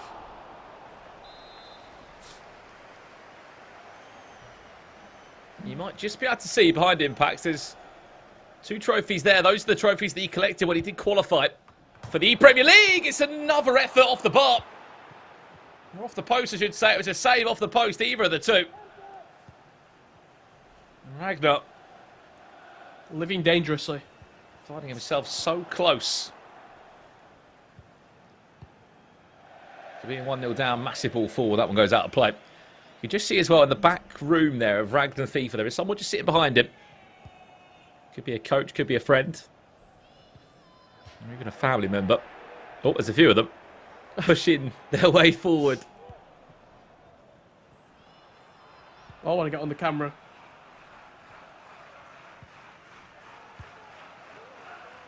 I reckon you'd have a bit of an entourage behind you, Brandon, if you were playing. Problem is, though, it wouldn't be a long day, though, Rich. I'll be knocked out in the first round. Here is Ragnar now.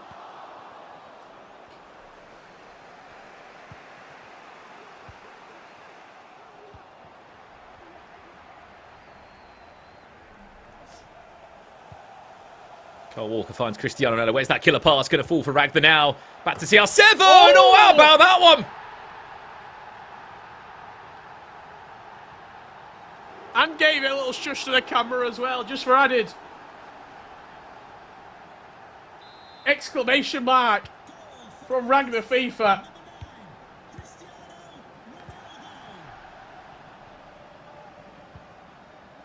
One thing we know about this man, Richard, he loves scoring goals. Maybe not so much against this opponent, but his storyline has been in qualification earlier today. 18 goals in one game, 15 goals in the other. It's in his DNA. Attacking FIFA.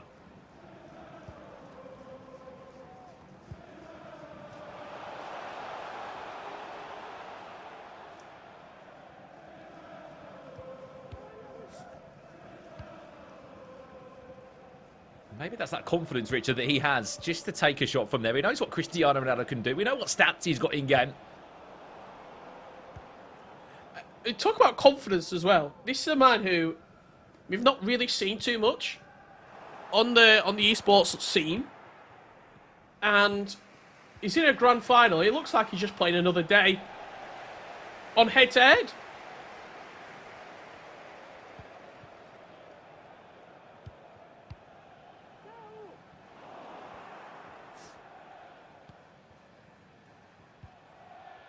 The thing that he also has got behind him, Richard, he's got like an extra life behind him, because if he does lose, he does get technically another matchup to defend it. Impacts does well. Heung-min Song does so well. He tries to outsmart one or two defenders. Kulabai there was smart enough to match up the tackle.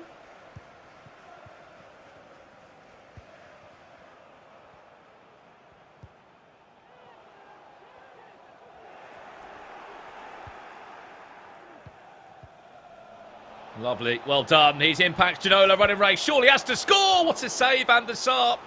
Maybe needed an extra touch or two, Impacts, just to drive it a little bit closer towards his opponent's goal. It's a huge save. It was one-on-one with the keeper. He's gone through on goal. Green timed across him and putting out a really, really big save.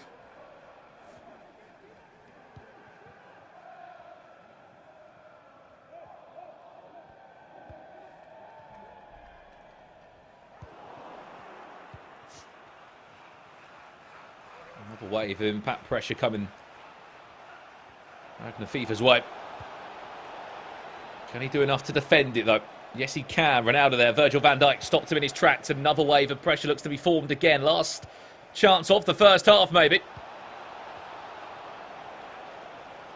A Ketter or two from Hullet just to try and open up a pocket of space. He's under a lot of pressure. Still just somehow does enough, Rich, to deal with this pressure. And I can assure you one thing, every time that Impacts is not creating or finding at least a shot or goal from these chances, it is going to be playing in his mind like this. And you can see it on his face as well, Impacts, the opportunities that are going missing.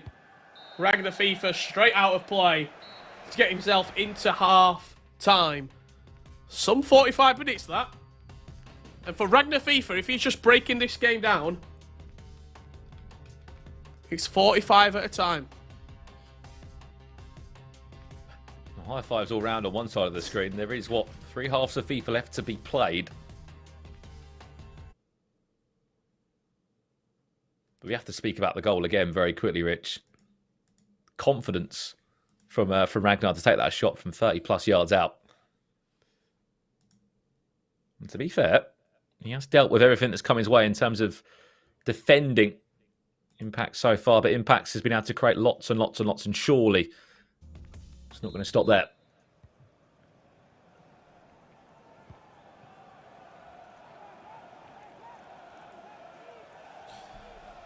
I've just searched his name on social media, Ragnar FIFA 47.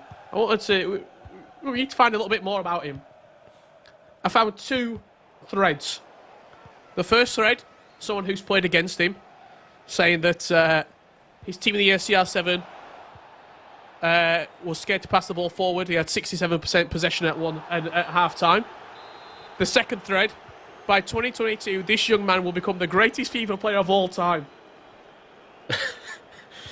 It's incredible deep digger there, Rich. Was it possibly the 2 people sitting behind him that tweeted that, or? We'll have to wait and see.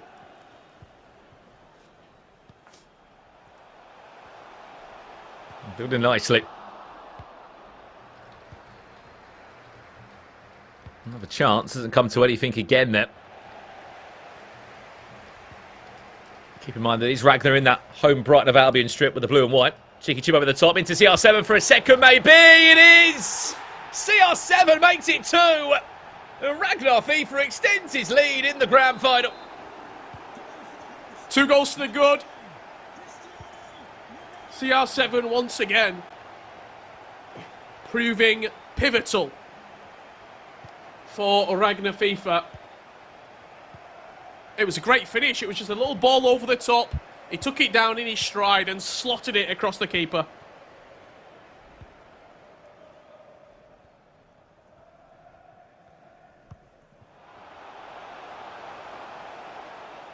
And look, as much as Impact is going to create chances, if Ragnar FIFA can be this clinical going forward, it's going to make it so difficult.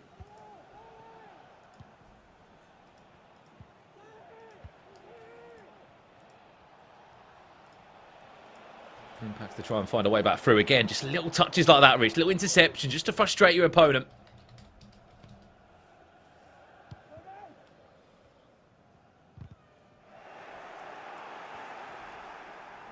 R9.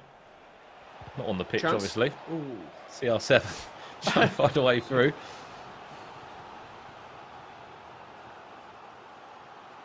It's come close to our corner before, but it's only got one player in the box. Just keep an eye on that It's a little movement. bit I better. can imagine it will be Cristiano Ronaldo that tries to make the movement towards the front post. There he is again. And it goes to CR7. Great save, Van der Sar on the rebound, and he's cleared out of danger. It sort of felt like it was inevitable that it was always going to fall to Cristiano Ronaldo's head. This Edwin van der Sar is playing out of his skin right now to keep Ragnar FIFA in this game and his clean sheet intact. Again, CR7's head. Takes a deflection, goes out for another corner. This time Impact looking just to change it up, plays it short. And again, there's just another blue and white Brighton Hove Albion shirt in the way.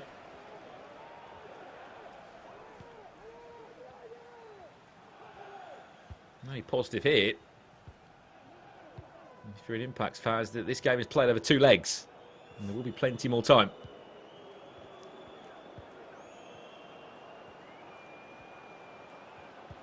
Walker. Won't be filling in with any sort of confidence though, Brandon.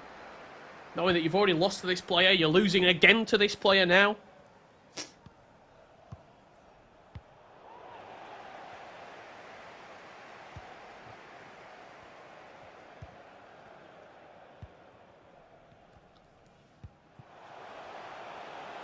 One ball forward. Cannot tell you, Rich, how big of a situation it would be if Ragnar FIFA was to go and grab a third. It would mean that more than ever Impact's start of next game has to come out flying. Maybe even a tactical formation change.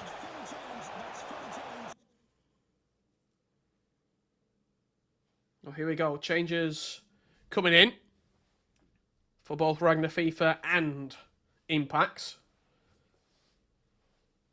And it's these moments where you sort of have to roll the dice, really, Brandon. Just even a goal, Rich, for Impact to take into that second game will make it a... Even 2-0 is not much. 1 goal is literally nothing to claw back. How many times they will sit here, Rich, and we'll say, how do you go and beat a FIFA Pro player? You have to go and make it difficult for them. You have to go and put the game out of arm's length, which is so hard to do. Ragnar FIFA could do it right now.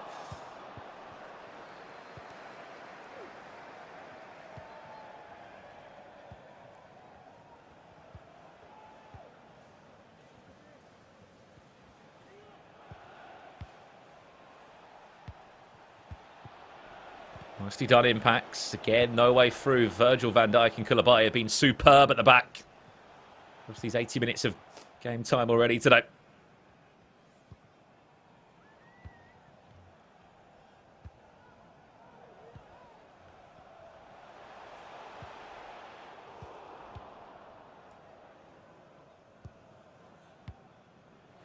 What a ball. He's got to be Just offside. Offside. Clever. Just went a little bit too early, didn't he, there? Erling Haaland, by the looks of it.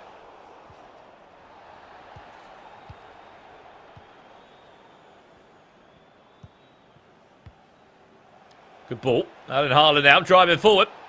Is the way back in the time for Impacts. Another great save. Van der Sar. If he doesn't get man of the match, I don't know who will. Edwin van der Sar has been outstanding for Ragnar FIFA. He seems to be in all the right places at all the right time. Another Again, chance, another what a save. And it goes out for a goal kick in the end. This Van der Sar has been... It might be one of the best goalkeeping performances I've ever seen.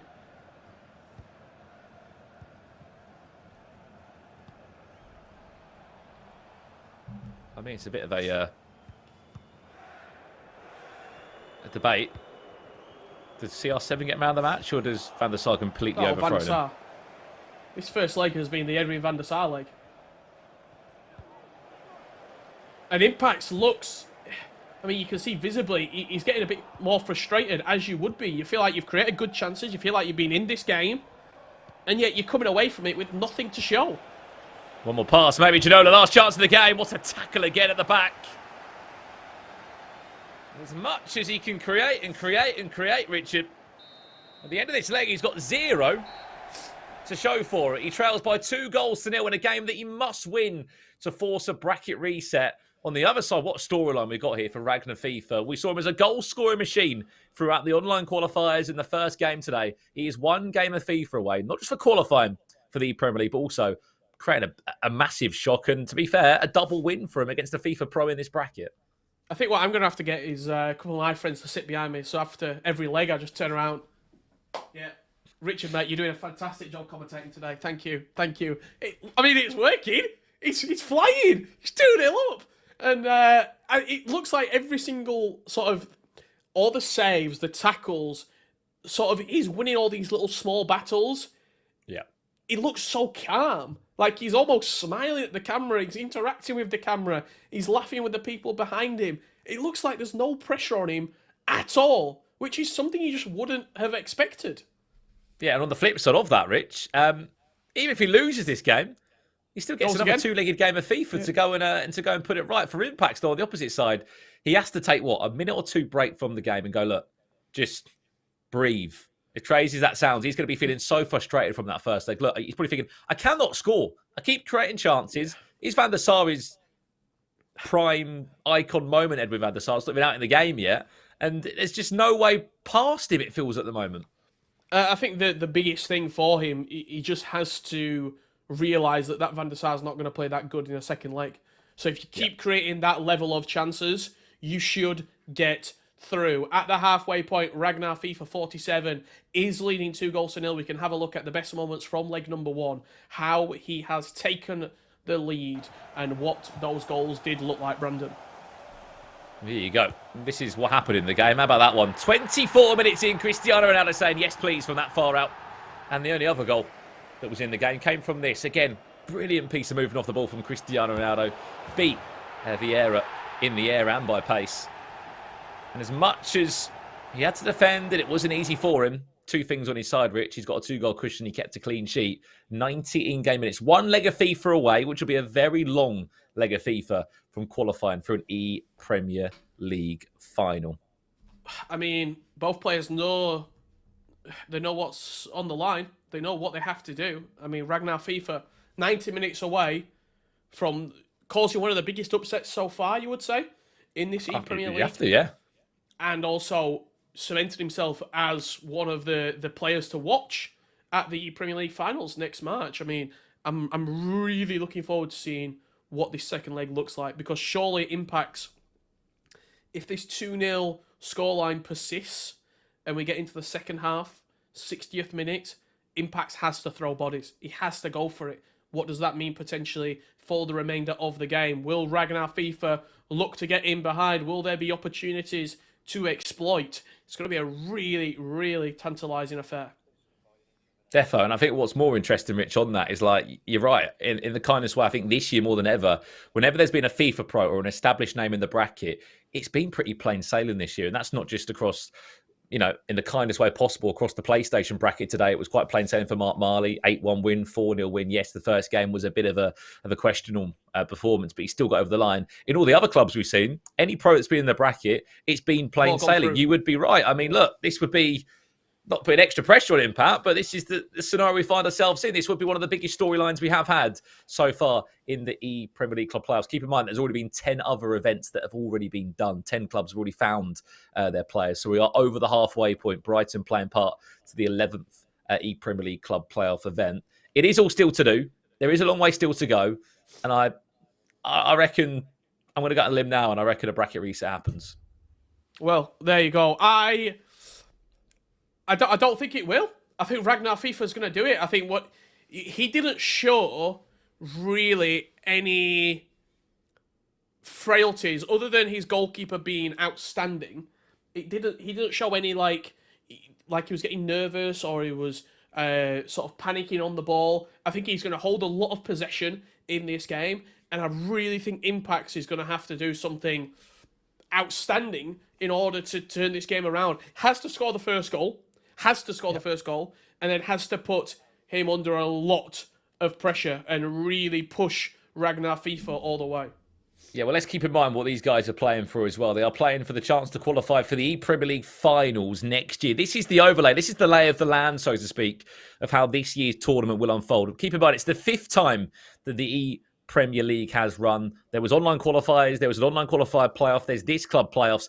And then they're playing to be in the finals, as we said. 25th, 26th of March is a £100,000 FIFA tournament. This is an open tournament, free to play to anyone, as I said, based within the UK. And look, Ragnar FIFA, this is what this tournament's all about. Opportunities for maybe outsiders to come into the FIFA scene to get their opportunity on the big stage.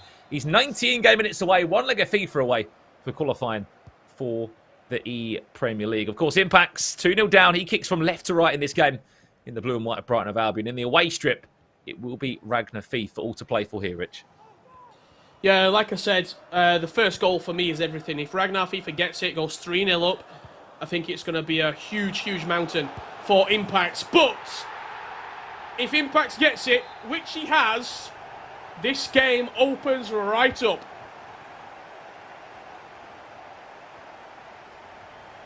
Well. 3 minutes in. And Impacts has already made an impact in the time. After just a couple of minutes, one chance at goal was all he needed.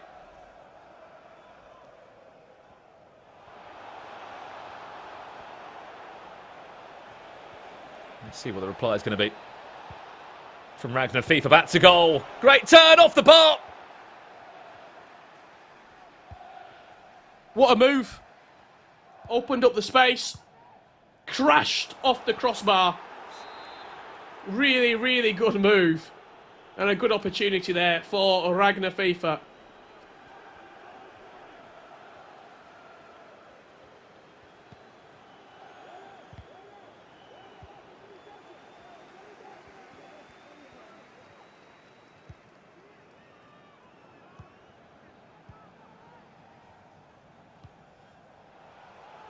Impacts looking for that equaliser. 10 minutes in.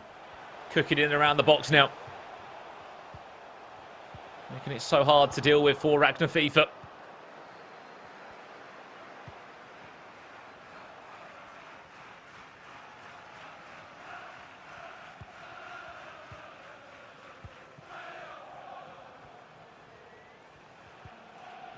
If there's any sort of momentum that Impacts has created, the best thing that Ragnar FIFA can do, go and score a goal, go and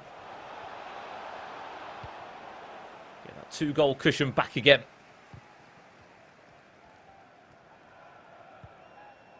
Just looks to be a little bit more space in behind than there was last game. And also, I mean, look, Van der Sar played probably his best 90 minutes ever for Ragnar FIFA. Nicely done, dancing Ginola. Dancing into a tackle.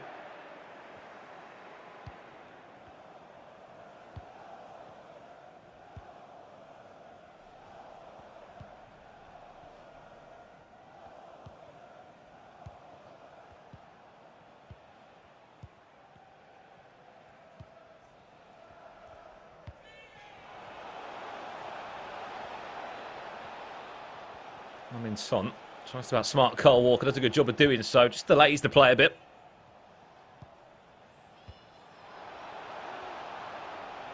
Trying to find that killer pass into this area now. Ginola can't find the gap between Hullet and the air, unfortunately. The game being played at a slightly slower tempo, I don't really think suits either of the two players, because now that it's only a 1-goal game, Impacts only needs that one chance, level up the tie, and you can win on penalties and you still force a bracket reset. Nicely done, Impacts. Dancing back into the game. Great goal. That good, he gets an applaudit from his opponent. 2-2 after 25 minutes. Game on. Great goal. Just one touch passing in and around the box. Keeping it moving, keeping it grooving. And a really great finish from Impacts. Deserved equaliser.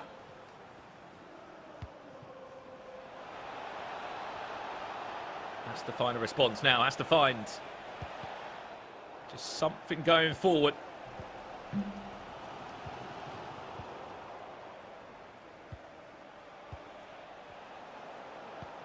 the tables have turned. Impact looking so confident now. Great ball around the corner. Is he onside? Yes, he's David Ginola to turn the game on its head. Great save, Van der Sar. He's back to save the day. Very nearly it was there on a rebound for Yaya Toure to tap in, but just did not fall kindly.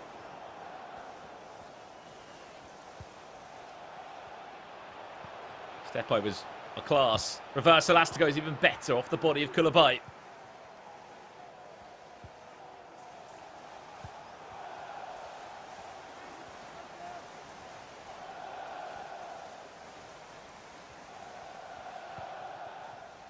Impacts just looks like the player in the driving seat right now. Even though it's only 2-2 and it's a draw, he looks so good.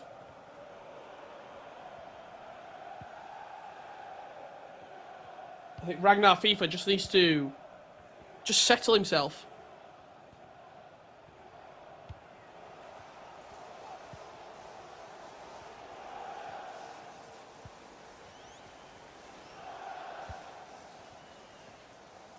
Actually, all became a little bit frantic.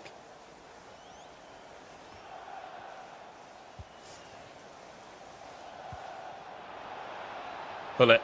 Car back available. Not available that time for Ragnar FIFA.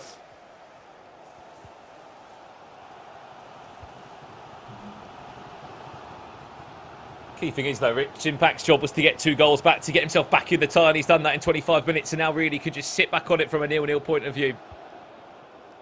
Just play out a one-legged game.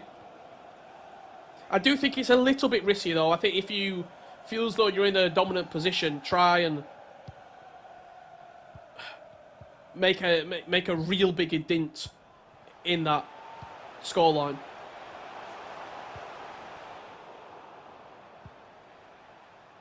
Because you basically played a 45-minute shootout now. Whoever wins the next 45 minutes dictates the tie.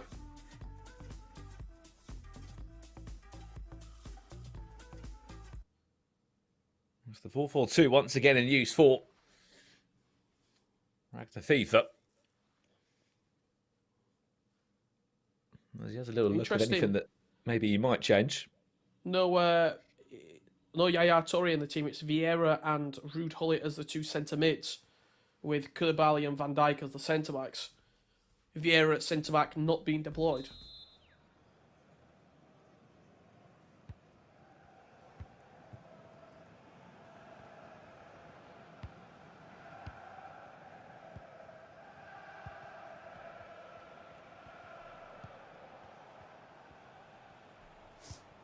Which unfortunately means, as you're right to say, no Yaya Toure. Right, tackle from Ginola, referee will play on. You have just joined in. This is our Xbox Grand Final on the Premier League club player for with Brighton Hove Albion. You missed the PlayStation game. Mark Marley did enough to qualify himself for next year's finals. And we're just waiting to find out who'll be joining him.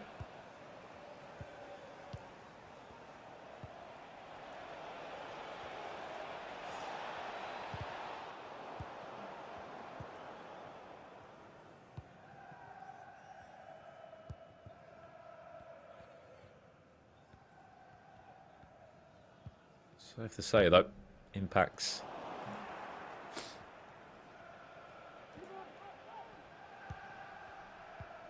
certainly will be on top. Has to win this game to force a bracket reset. Keep that in mind. He had to drop down to the lower bracket after these two played earlier today.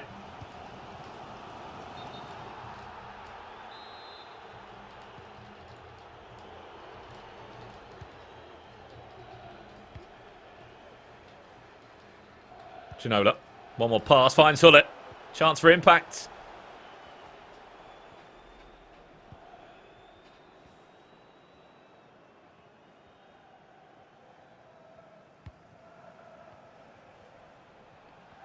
Could be a chance, Brandon. Starting to take shape. Just look at Ginola at the top of the box. Good feet. From CR7. Can he work it into the box now? That's the tough part.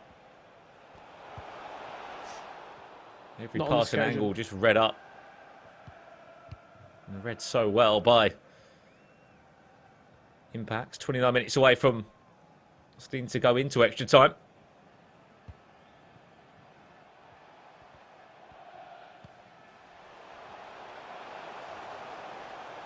Or not. This Impact's can do something here to force the bracket reset. Ginola does well, really well. That's a cheeky finish. With a little bit of swag added onto it too. What a goal. What a goal. That drag back fake just absolutely sat him down. Twisting, turning. And Impact's in front. What a goal. What a turnaround. What a turnaround from Impacts. That's why we play FIFA over 2 legs, ladies and gentlemen. It's such a different storyline. It gives such opportunity for the game to unfold. Ragnar FIFA with everything to do now. After leading 2-0.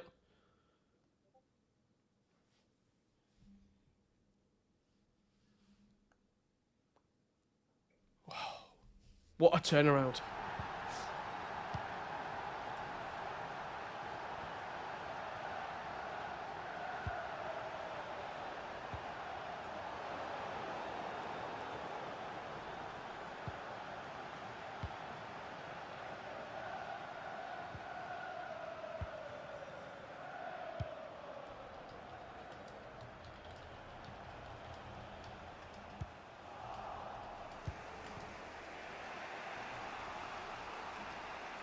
Salah.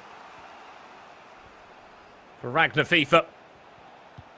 Cut back inside, equaliser maybe. Yes, it is. Game on again. They're off their feet. They're excited. It's the first goal he's been able to put in this game. It's been a very slow start, but everything's changed tactically. It's got him back in the ties. Not out of this yet.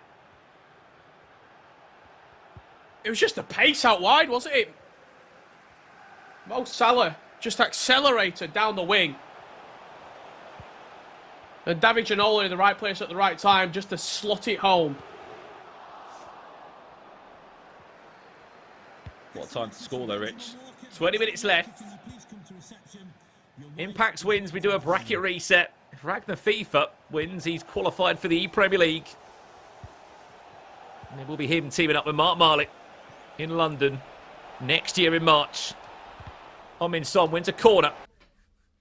Into the 15 minutes. We shall go again. 15 minutes remaining. We'll wait and see what the changes could potentially be coming on here. Nobody for Ragnar FIFA right now. Impact's the one in the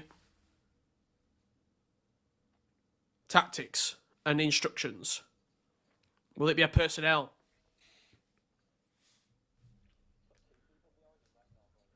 Extra time looming.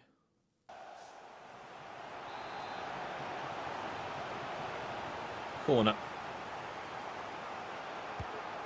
Well, Ragnar FIFA plays it short. He'll try his best to work it round the box and then eventually in if he can find the right passing line or channel.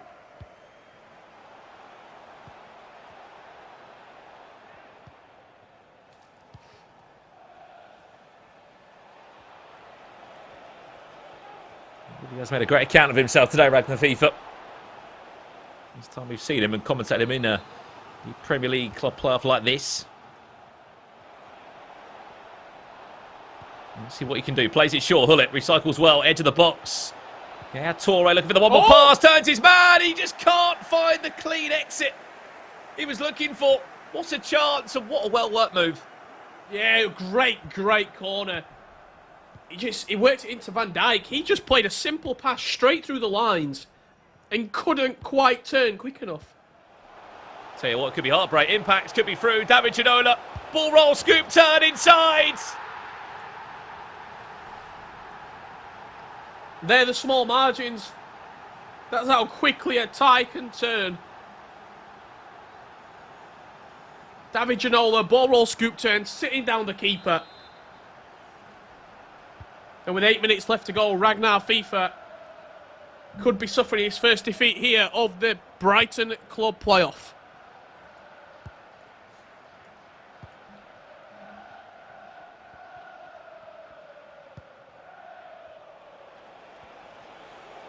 Or is there more twists and turns to this one? 5 minutes away.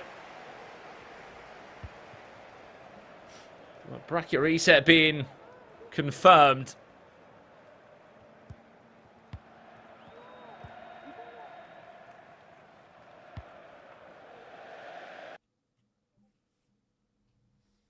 Well, he's going to press. Left. He's obviously going to go for the game, but as I said, he's not out. It's not done. This grand final is not done at all. Looks like Harry Kewell, maybe Yaya Toure as well, introduced. Erling Haaland could be a good shout. Torre for Vieira. Robbie Keane as well, wouldn't be surprised to see brought on. Just the two changes at the moment.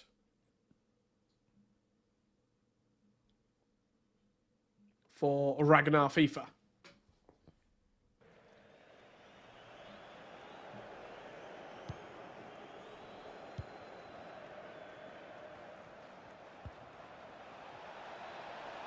Bullet. Find himself out on his right-hand side. Working, ducking and diving, cut back. Well played, great block from Vieira.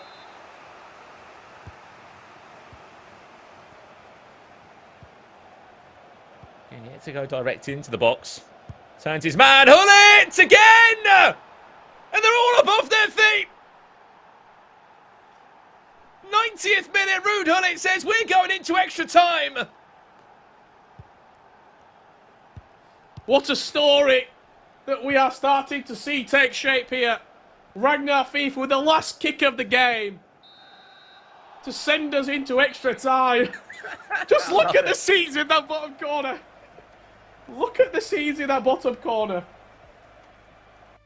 Talk about a tale of two different households.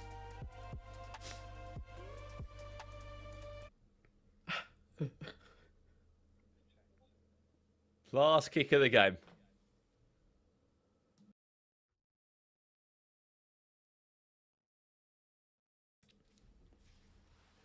Extra time and penalties. Right around the corner.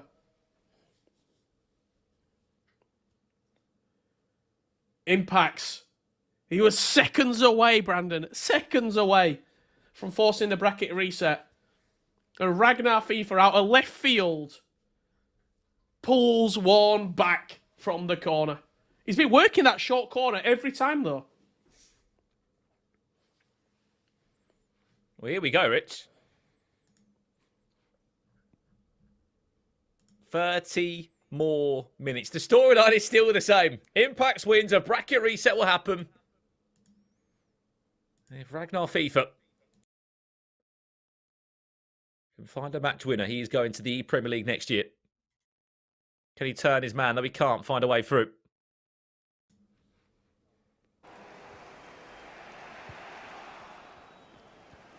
What a different sort of final this has been. We always knew it would be a bit different, Rich, but maybe not this. Tightly contested. No, I don't think we predicted it, did we? We didn't expect it to go this way. Cristiano Ronaldo, for Ragnar FIFA, just snaps at the shot. He was getting caught. He didn't really have an option ahead of him. Went for the strike from range in the end from Ronaldo. End-to-end FIFA here in extra time.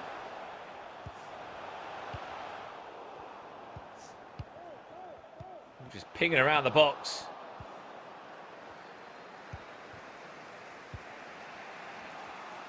Frantic FIFA. 10 minutes already gone of the extra time period. We might even need penalties.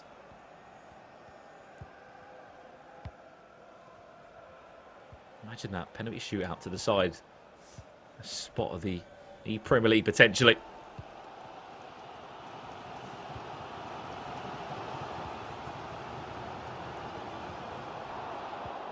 Impact's. Yeah.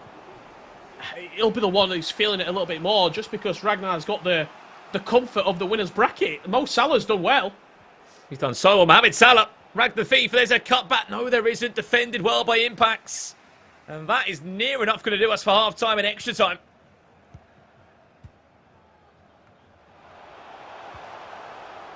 Tell you what, referee's playing on. Not once and twice. 2 big tackles there. Koulibaly involved. Well, well, well. 15 minutes away from potentially 2 storylines we keep building for you. A bracket reset or an ePremier League Grand Final qualification. More changes potentially to be made here. Just looking, we can see a little bit of the bench. Obviously, Impact's face cam's covering up a couple of the players on there. He's only made 2 changes so far. This is the POV of Ragnar FIFA. Yaya Toure and Harry Kewell being brought on. I wouldn't be surprised maybe Robbie Keane, maybe Erling Haaland as well, to come on and try and snatch something. Adama Traore has been brought on for Impacts. Just heard Kevin De Bruyne there's name also. He looks to be on out wide for Impacts.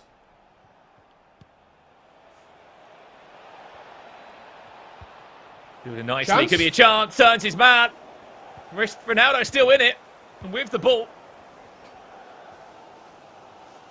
Just getting a little bit hasty in the final third. Just rushing a couple of those opportunities when they fall into in Ragnar FIFA. That's something Impacts won't do. Impacts will still be ice cold inside the box. If a chance falls to Impacts, you imagine he will score. Could be a chance. Oh, Impacts. Inches wide. I think that's less about Impacts and more about the player that took it, Adama Traore. If that's anybody else, you think that the net will be rustling.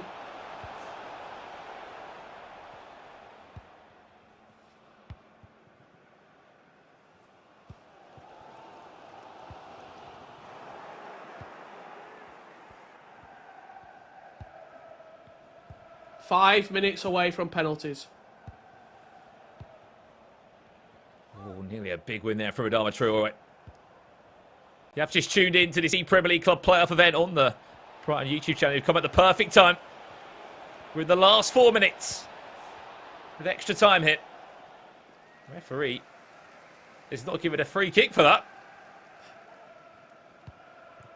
Well, there were 3 appeals for a foul. I just love it when, you know, when there's a player just going through those emotions of the game. Is he on? Is he on? Keeper's off his line. Ooh. That was dangerous. Last chance. Richard Buckley, we might need penalties to decide what on earth happens in this grand final, or do we? Long ball over the top. What a chance for Ragnar FIFA to qualify for the Premier League final. Inside, what a save from Schmeichel. What a huge save. Corner played short. We've overplayed the time left in the game. And we're going to penalties. Here we go. Take it away. Impact to step up first with damage. It needs to be perfect penalties. It's a miss from the get-go. And it's a huge chance for Mohamed Salah to start this penalty shoot-off well when he does. Impacts with Yaya Toure. From 12 yards. Saved! Chance for Ragnar FIFA to go 2-0 to the good. And it's a great penalty. Oh, no. Ragnar FIFA came with a plan. Impact needs to score. Just about squeezes it in. Is it going to be 3 from 3 for Yaya Toure? The composure circle's good enough. Yaya Toure scores. Impact. This is it. Must score! Must score moment! Steps up, does! Score and you are in the ePremier League Grand Final. Ragnar FIFA, the outside shout on this PlayStation bracket misses. Still alive. Ruud Gullit for Impacts. Saved! Ragnar FIFA is going to London. And just look at what it means to every single person in that room right now. Ragnar FIFA on the Xbox bracket has just There's about 10 people in that room.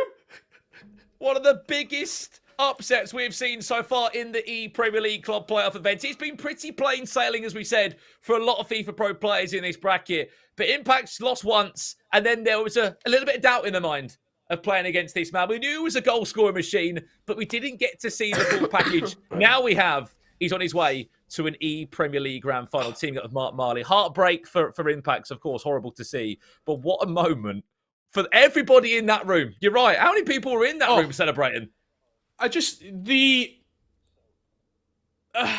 That final chance that Ragnar FIFA had, he had a chance to win it in the 121st minute.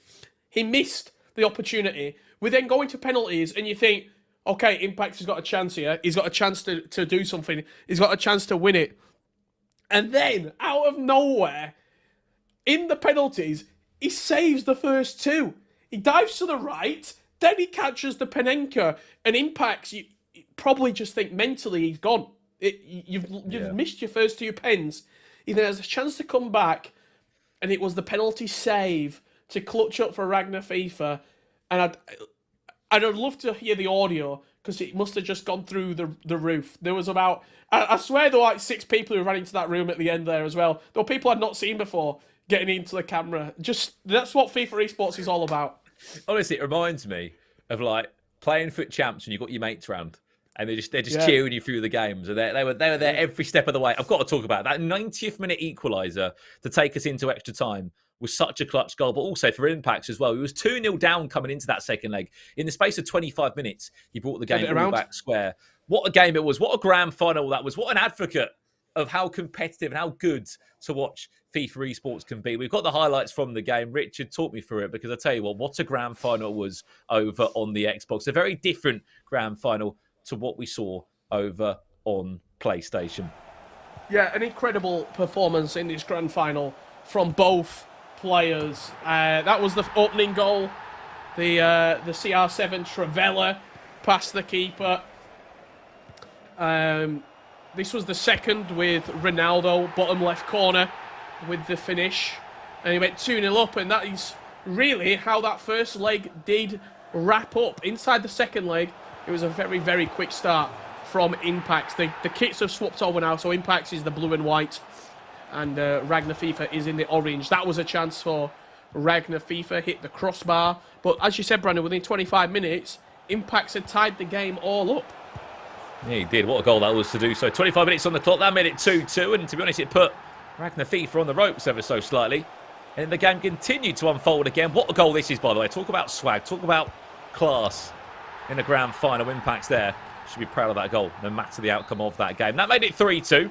And then we had one equaliser on the 68th minute. Cut back inside. Lovely finish there from David Ginola. And guess what? The game also swung one more time both ways. It was Impacts that got a goal. This time, did so a ball roll, scoop turn back inside. David Ginola working in such a tight area. This was the goal though, Rich. 90th minute equaliser. We thought the game was up. And he played this short corner, recycled onto the edge of the box, Koulibaly into Ruud Gullit, who rifled it past the keeper into the bottom corner, and this is where the penalties took over. David Ginola saved the opening one. Mo Salah, you'll notice that they're not perfect, by the way. They're not fully green because of the nerves. You've got to think he's shaking right now, Ragnar FIFA, as he's taking these pens. But majority of the time, he was guessing right. Yeah, I mean, look, you're right. The composure circles weren't completely perfect, were they? But regardless of it, it was perfect pens from Ragnar FIFA. This was, I think, the first one that we saw go in from Impact. Just about squeezed into the right top corner from Mohamed Salah. Yaya Toure made it 3 from 3 down the middle. This was one of those that had to be scored from Kevin De Bruyne. He did put this one away, left top corner. And this was it. We thought, okay, you're winning it now. You're winning it now. This is your time. Rag the FIFA, score of Heung-min Song, and you've won the penalty shooter. Up he stepped. He missed. Opportunity back for impact. And unfortunately, a player that normally does so much for you in the tournament, he went for the Panenka again down the middle. And unfortunately, Hullet was stopped in his tracks. What a bracket we've had. What two different brackets we have had, by the way. Xbox to PlayStation. So different. But look, we know the two players that are going to be representing this club, Richard, next March in the ePremier League. And I'll tell you what, Ragnar FIFA is a new name to the FIFA scene, but I'm excited. Oh, absolutely. I can't wait to see it. I really can't wait to see it. Him alongside Mark Marley. I think Brighton Hove Albion must be very happy with the players. Yeah, well, I believe we are speaking to some of the players very shortly indeed. I think we're going to speak to Ragnar FIFA there. I'll be curious who we're speaking to on the mic. We might get a bit of everyone. In the meantime, if we can have a look at the bracket, just to see how it did conclude over on the Xbox side of things. This is how it did conclude, for those that are wondering on the scenario of how the game did play out. Of course, it was penalties in the end after 4-4 in the major grand final. But just look at the run that he's had, Rich. Look at the goals he scored today. Yeah, I mean, he dismantled Paddy in the opening matchup. 15 goals to 3. He then went into that game against Impacts, where he beat him 4-3. And this is where we started our ears pricking up. And okay, Ragnar FIFA's a bit of a player. He can do this. Impacts went down, and unfortunately for Paddy, he suffered another big defeat, 12 goals to 3 this time around. And our grand final didn't need the final reset, didn't need a 2-over, because it was a penalty shootout victory for Ragnar FIFA in the most incredible scenes that we could possibly see. Yeah, look at the goals he scored, Rich, across both of those games against Iron Paddy. 15-3, he scored 9 in one leg of FIFA. In the qualifier, scored 18 across one game as well. He has been a goal-scoring machine. I look forward to asking him about that when we get the opportunity to speak to him. On the flip side of the PlayStation, we said it was a bit more plain sailing. That's because it was. Mark Marley, yes, had question marks over him in the upper bracket round 1 when he was 3-0 down at the end of the first leg. Did pull it back in the second leg in Mark Marley fashion. Upper round 2, 8-1 win. Again, was pretty simple. And it was a very different grand final, Rich. It was safe to say. 4-0 victor, Mark Marley. He's back for another ePremier League. Made it 5 in a row and a third for Brighton and Hove Albion. Yeah, absolutely. I think Mark Marley just sort of breezed through, didn't he? His toughest game was against Drizzly in that opening match where he was 3-0 down. He then turned that game around and was really, really solid to win 4-0 in the second leg. From there on out, we saw the Mark Marley we expected to see. 8-1 win, 4-0 win, 12 goals scored, 1 conceded in the upper bracket final and grand final. Mark Marley, a true professional in every meaning of the word. Absolutely. And loves the Premier League as well. Well, I hear we've got double bubble, hopefully, in terms of interviews, hopefully. We tried to speak to Mark Marley for about an hour and a bit ago. We had a few technical problems. I believe hopefully he's going to be joining us live right now, if it's possible to speak to him. He has had an incredible run in this tournament again. Made it plain sailing. Mark, I asked you this question about an hour and a half ago. I'll ask it to you again. 5 ePremier Leagues in a row, my friend. What is your secret to this success? Honestly, I don't know. Like the past 3 weeks and a month leading up to it is all I think about. It's so stressful. But I don't know, I just seem to qualify, and I never do it the easy way as well, even though the semis and the final were quite convincing results. I go 3-0 down the first 60 minutes of the tournament. But it seems to work. Mark, I have to ask you, firstly, thoughts on that game, and then thoughts on your teammate as well in Ragnar FIFA.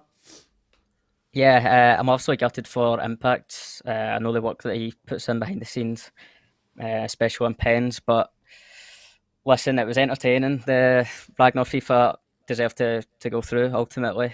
I'm looking forward to teaming with him, and hopefully brings all the support in the back as well. Oh, with your Scottish boys, with his boys, there's going to be about an army of 16, 17 people behind you.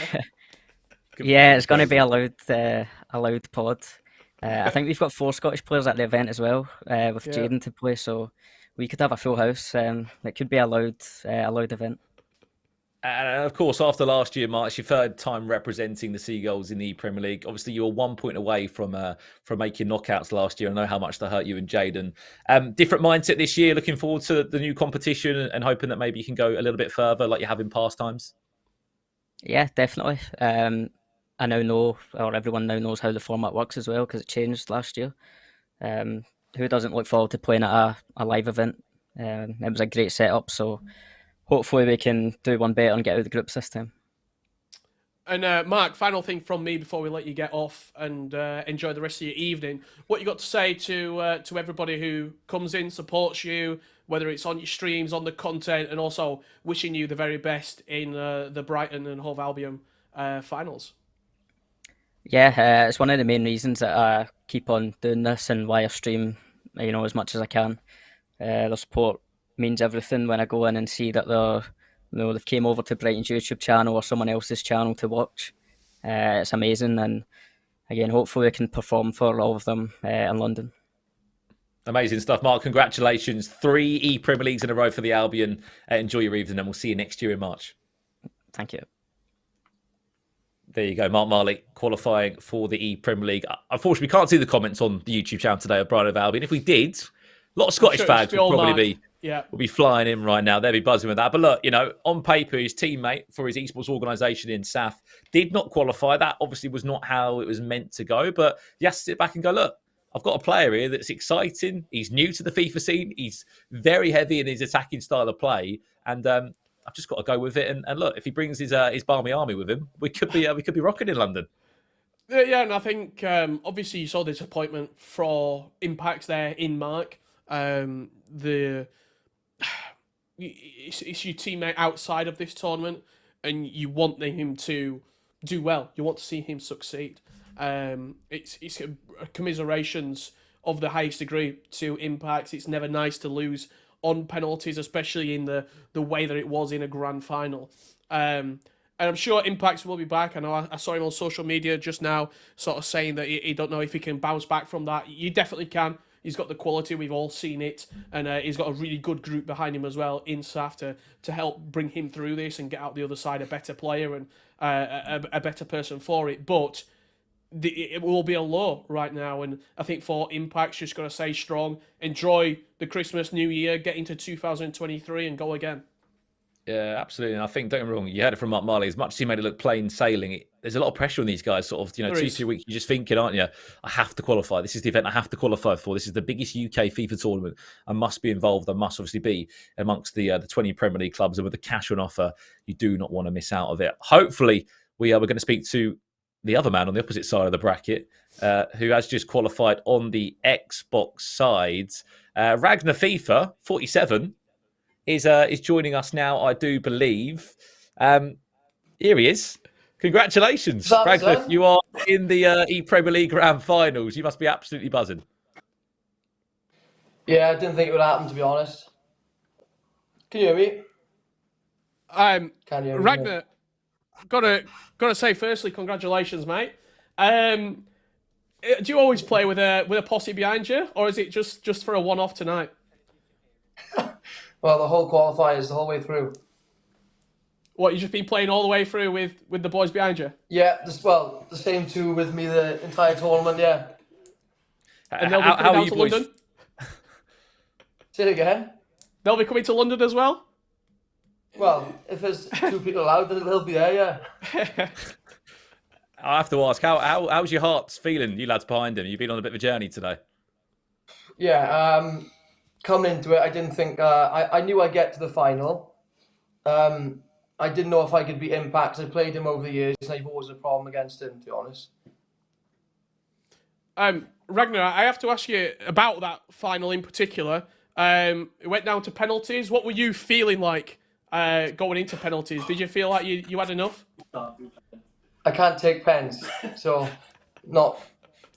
I don't know how I won. I think I deserved to win the game. I think that last leg especially, I think I deserved to win that game. The leg before, I think he was probably the better player, but overall I think I deserved to go through today. Amazing stuff. Well, Ragnar, we can't wait to see you in a Brighton shirt in March next year in London. Hopefully, we'll see you all there. But enjoy your evening. Yeah, we'll all be there, we'll see you next year. Congratulations, Ragnar. Cheers, mate. Thank you very much. Cheers, mate. All the best. There you have it.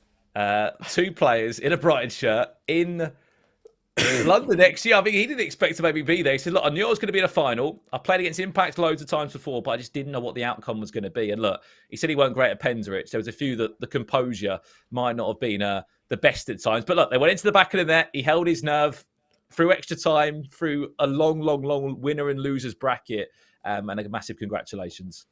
I don't think there's any better advert for the Premier League right now, for the ePremier League, than what we just saw right there. Someone coming in, didn't really know. He plays a lot of FIFA in his spare time. He's a really good player, plays online, and now you're going to compete for a potential £100,000 prize pool at a live event, probably on mainstream television. It's going to be electric, and you potentially changed your life through a penalty shootout here in the ePremier League for Brighton. It's what the ePremier League is all about. Yeah, incredible stuff. For the last time today, let's check you through the brackets of how it all did end here for the ePremier League 2022-23 season with Brighton. It has been an enjoyable, just under 4-hour broadcast for you, taking you through everything. That is how Mark Marley qualified for a 5th ePremier League in a row. As we said, he was always on to be favourite. And he backed up with some incredible performances on the way through, scoring an impressive 16 goals to conceding only 4. And on the Xbox, as we said, not many people would have expected this man to go through at the start of play today. But he has done enough, and a massive congratulations to him over on the Xbox side, who has made it through to an ePremier League Grand Final. Again, we said it was probably the shock and the upset so far in this ePremier League journey. But you're right, Rich. This is what it's all about. It's a free-to-play, open tournament for players of all skill levels, from pros to amateurs to newcomers. If you are wanting to get involved next year, you won't be able to get involved this year. Get involved with your favourite club. Brighton fans, get involved with our club playoff as well, because, look, there's an incredible opportunity to go and play with some serious cash for what is going to be an incredible 2 days in London next year. Yeah, I can't wait. I can't wait to see how Brighton get on. Mark and Ragnar, I think they could end up forming a really good duo right there. And if not, they'll definitely be one of the loudest teams out of the entire tournament, because Mark's going to bring his boys down. You're going to see Ragnar FIFA there. And it's going to be a really, really fun team to watch. I can guarantee that. Yeah, absolutely. Well, look, it's been an incredible couple of hours, Rich, commentating view as always. A massive thank you to my favourite club, Brighton Hove Albion, for having me and Richard as well for a 5th year. Whether we're at the Amex, whether we're from home, we love being involved in these tournaments. Again, a massive GG to everyone that played in a qualifier to getting into our broadcast today. We had some incredible games, but the biggest well dones have to go to Ragnar FIFA 47 and for Mark Marley. They'll be representing Brighton Hove Albion in the ePremier League next year in March in a £100,000 FIFA tournament. That's it from me and Richard for today. We'll see you very soon. We'll see you in March next year, actually, at the ePremier League Finals. Happy Christmas, Happy New Year, and thank you to everyone that watched today. Until next time, we'll catch you soon. Good night. Bye-bye.